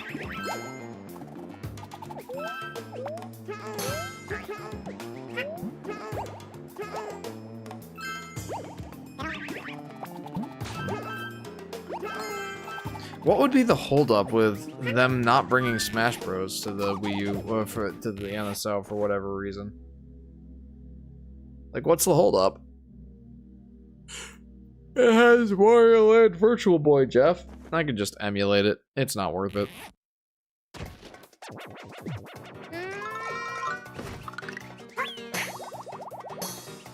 The Virtual Boy can be eye straining, but it does have good games. Yeah, a couple. Though having the real console... Oh, Virtual Boy is definitely a case where I'd stick to emulation only. Though having the real console itself as an accessory would be funny. You know, I've thought that about the NSO Virtual Boy accessory. Like, it might be nice just to have that sitting on the old shelf as, like, just a nice decoration. And then I've wondered, like, how much does an actual Virtual Boy cost? With Smash Ultimate existing, there's no way Melee is getting released. Or re-released. Yeah, yeah, probably. You're probably right. In your opinion, what's the hardest level you played in any of the Yoshi games? Yoshi's Island, Yoshi's Story, Island DS, New Island, Woolly World, Crafted World? It's gotta be one of the ones in Yoshi's Island DS. One of the special or extra levels in Yoshi's Island DS absolutely would take the cake. I don't know what one exactly. Level 1 extra? No, extra 1 secret. That's one that comes to mind immediately. And 1 secret and 3 secret. Those ones come to mind immediately as being extremely difficult. Definitely up there. But I don't know which one specifically. That too, and Jack Bros is definitely the highlight of the system. This is Chris. Weird to think the Virtual Boy had the first Mario Tennis game. Yeah, that is weird. For me, the first Mario Tennis game was, well, Mario Tennis on the 64. Imagine the Toy Story Game Boy game by Tiertex, but on Virtual Boy. Oh boy. Guys, I made a sickeningly small amount of progress this evening.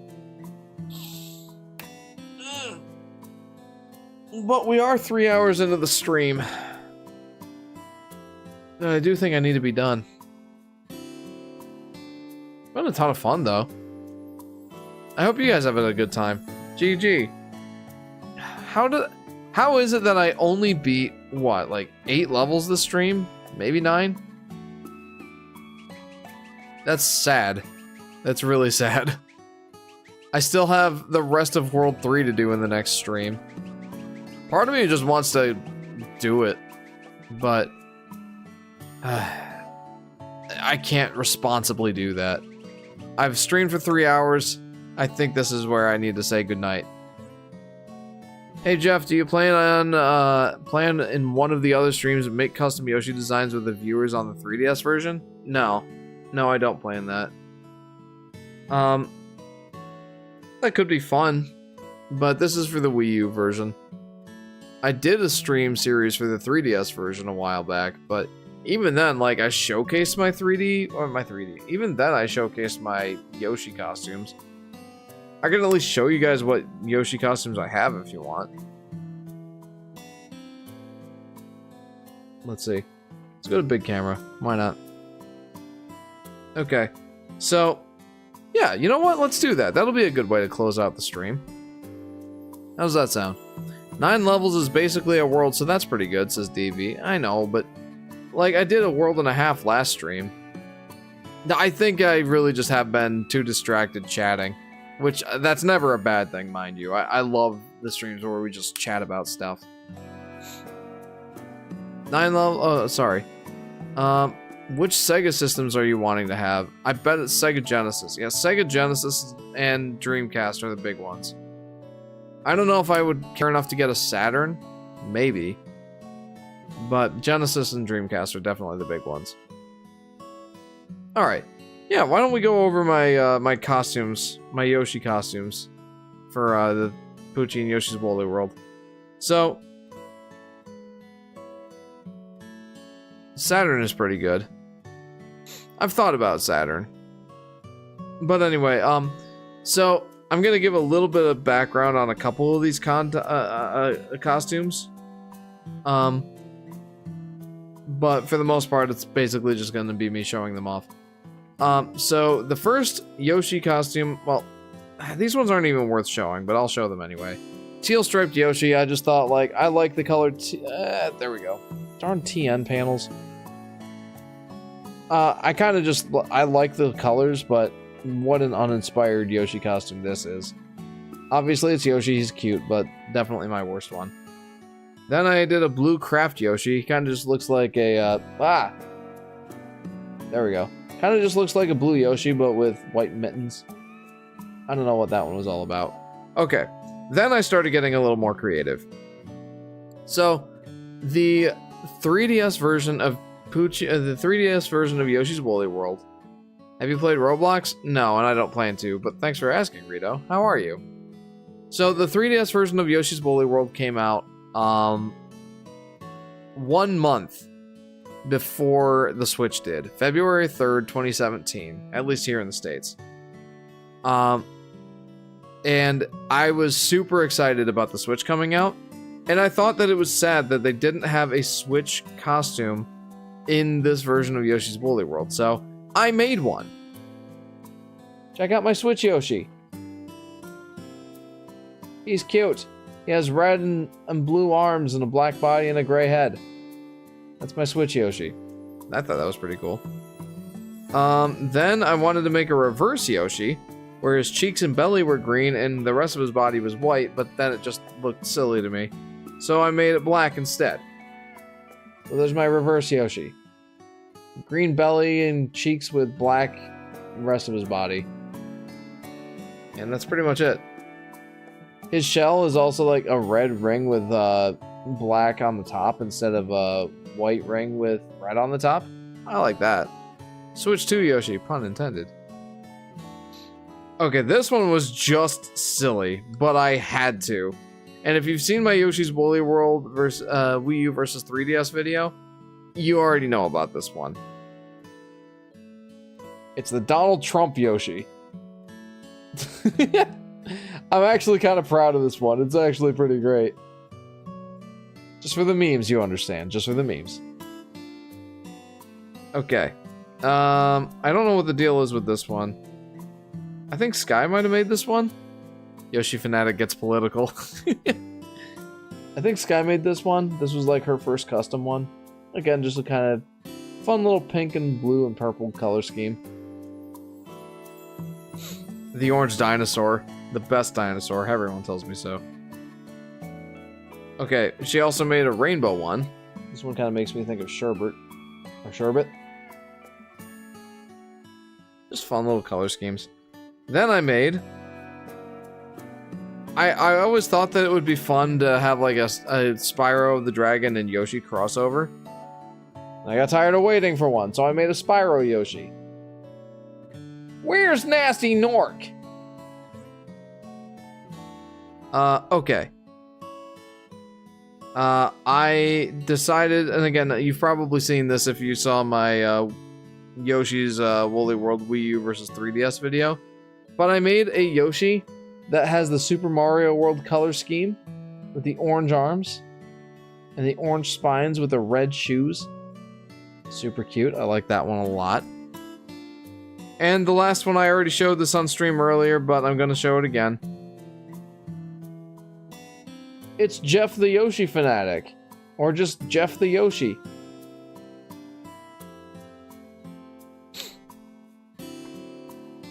You can see more of his full head of hair on the back of his head. So yeah. Those are my custom Yoshis on the 3DS version of Yoshi's Woolly World. Hope you enjoyed them. Orange Arms Yoshi was a weird choice. Not sure why they did that. I really don't know either. Especially considering that on the box art for Super Mario World and the game cartridge itself, Yoshi has green arms. And they fixed it in the Game Boy Advance version of Super Mario World and Super Mario Maker the Super Mario World themes. They had Yoshi with the green arms. I feel the mini movies in the 3DS version of Woolly World can be a good way to pass a very short car trip. Yeah, it would be if they didn't unlock one day at a time, one per each day. I made a Yoshi Daffy Duck. Understandable, that makes sense. J to the P Moreno says, for my Woolly World skins, I made a Birdo one, a Rex, Boshi, even a SpongeBob and Minion one. Fantastic. I love the 3DS version for that. It really is fun. Anyway, I really need to go to bed. I got a busy day tomorrow. But, also Squidward. Makes sense. Anyway, I gotta go to bed. So, guys, thank you very much for tuning in. This has been a lot of fun. If you haven't already... Ooh, Boshi, that's a great idea. But yeah, if you haven't already, be sure to like and subscribe. And hit that bell icon if you haven't already, so you'll be notified whenever I go live or post a video. Feel free to join the Discord if that sounds like fun to you. It's usually a good time. You can chat with me there. I love chatting with the fans. It's the best way to get a hold of me, is Discord. And I'll let you know of upcoming streams there. Any progress on the video, whenever I do make progress on the video, that's where I'll let you know. You can recommend music for the intro and outro of the stream. The outro music for tonight's stream was actually recommended by Plush. It was unused music for Yoshi's Woolly World, so that's fun. You can recommend games for me to stream there. Other than Yoshi's Woolly World, right now I'm kind of in an indie game streak. So, yeah, feel free to utilize that channel. Share pictures of your food, that's fun. A lot of fun stuff to do in the Discord server. And the next live stream should be next Friday, starting around 10:30 p.m. Eastern Standard Time, give or take half an hour or so. It'll be Halloween. The only Halloween thing that I might even do at all is maybe have jack-o'-lanterns in the background, but maybe not even that, honestly. I'm, like I said earlier, not a huge Halloween fan. It's alright, but it's not my favorite holiday, not even close. But still, maybe we'll do something for it. But yeah, either way, I'll see you guys back here 10:30 p.m. Eastern Standard Time next Friday, Halloween. Have a happy and safe Halloween, everybody. I hope you have a good week, and I hope to see you next time. See you guys.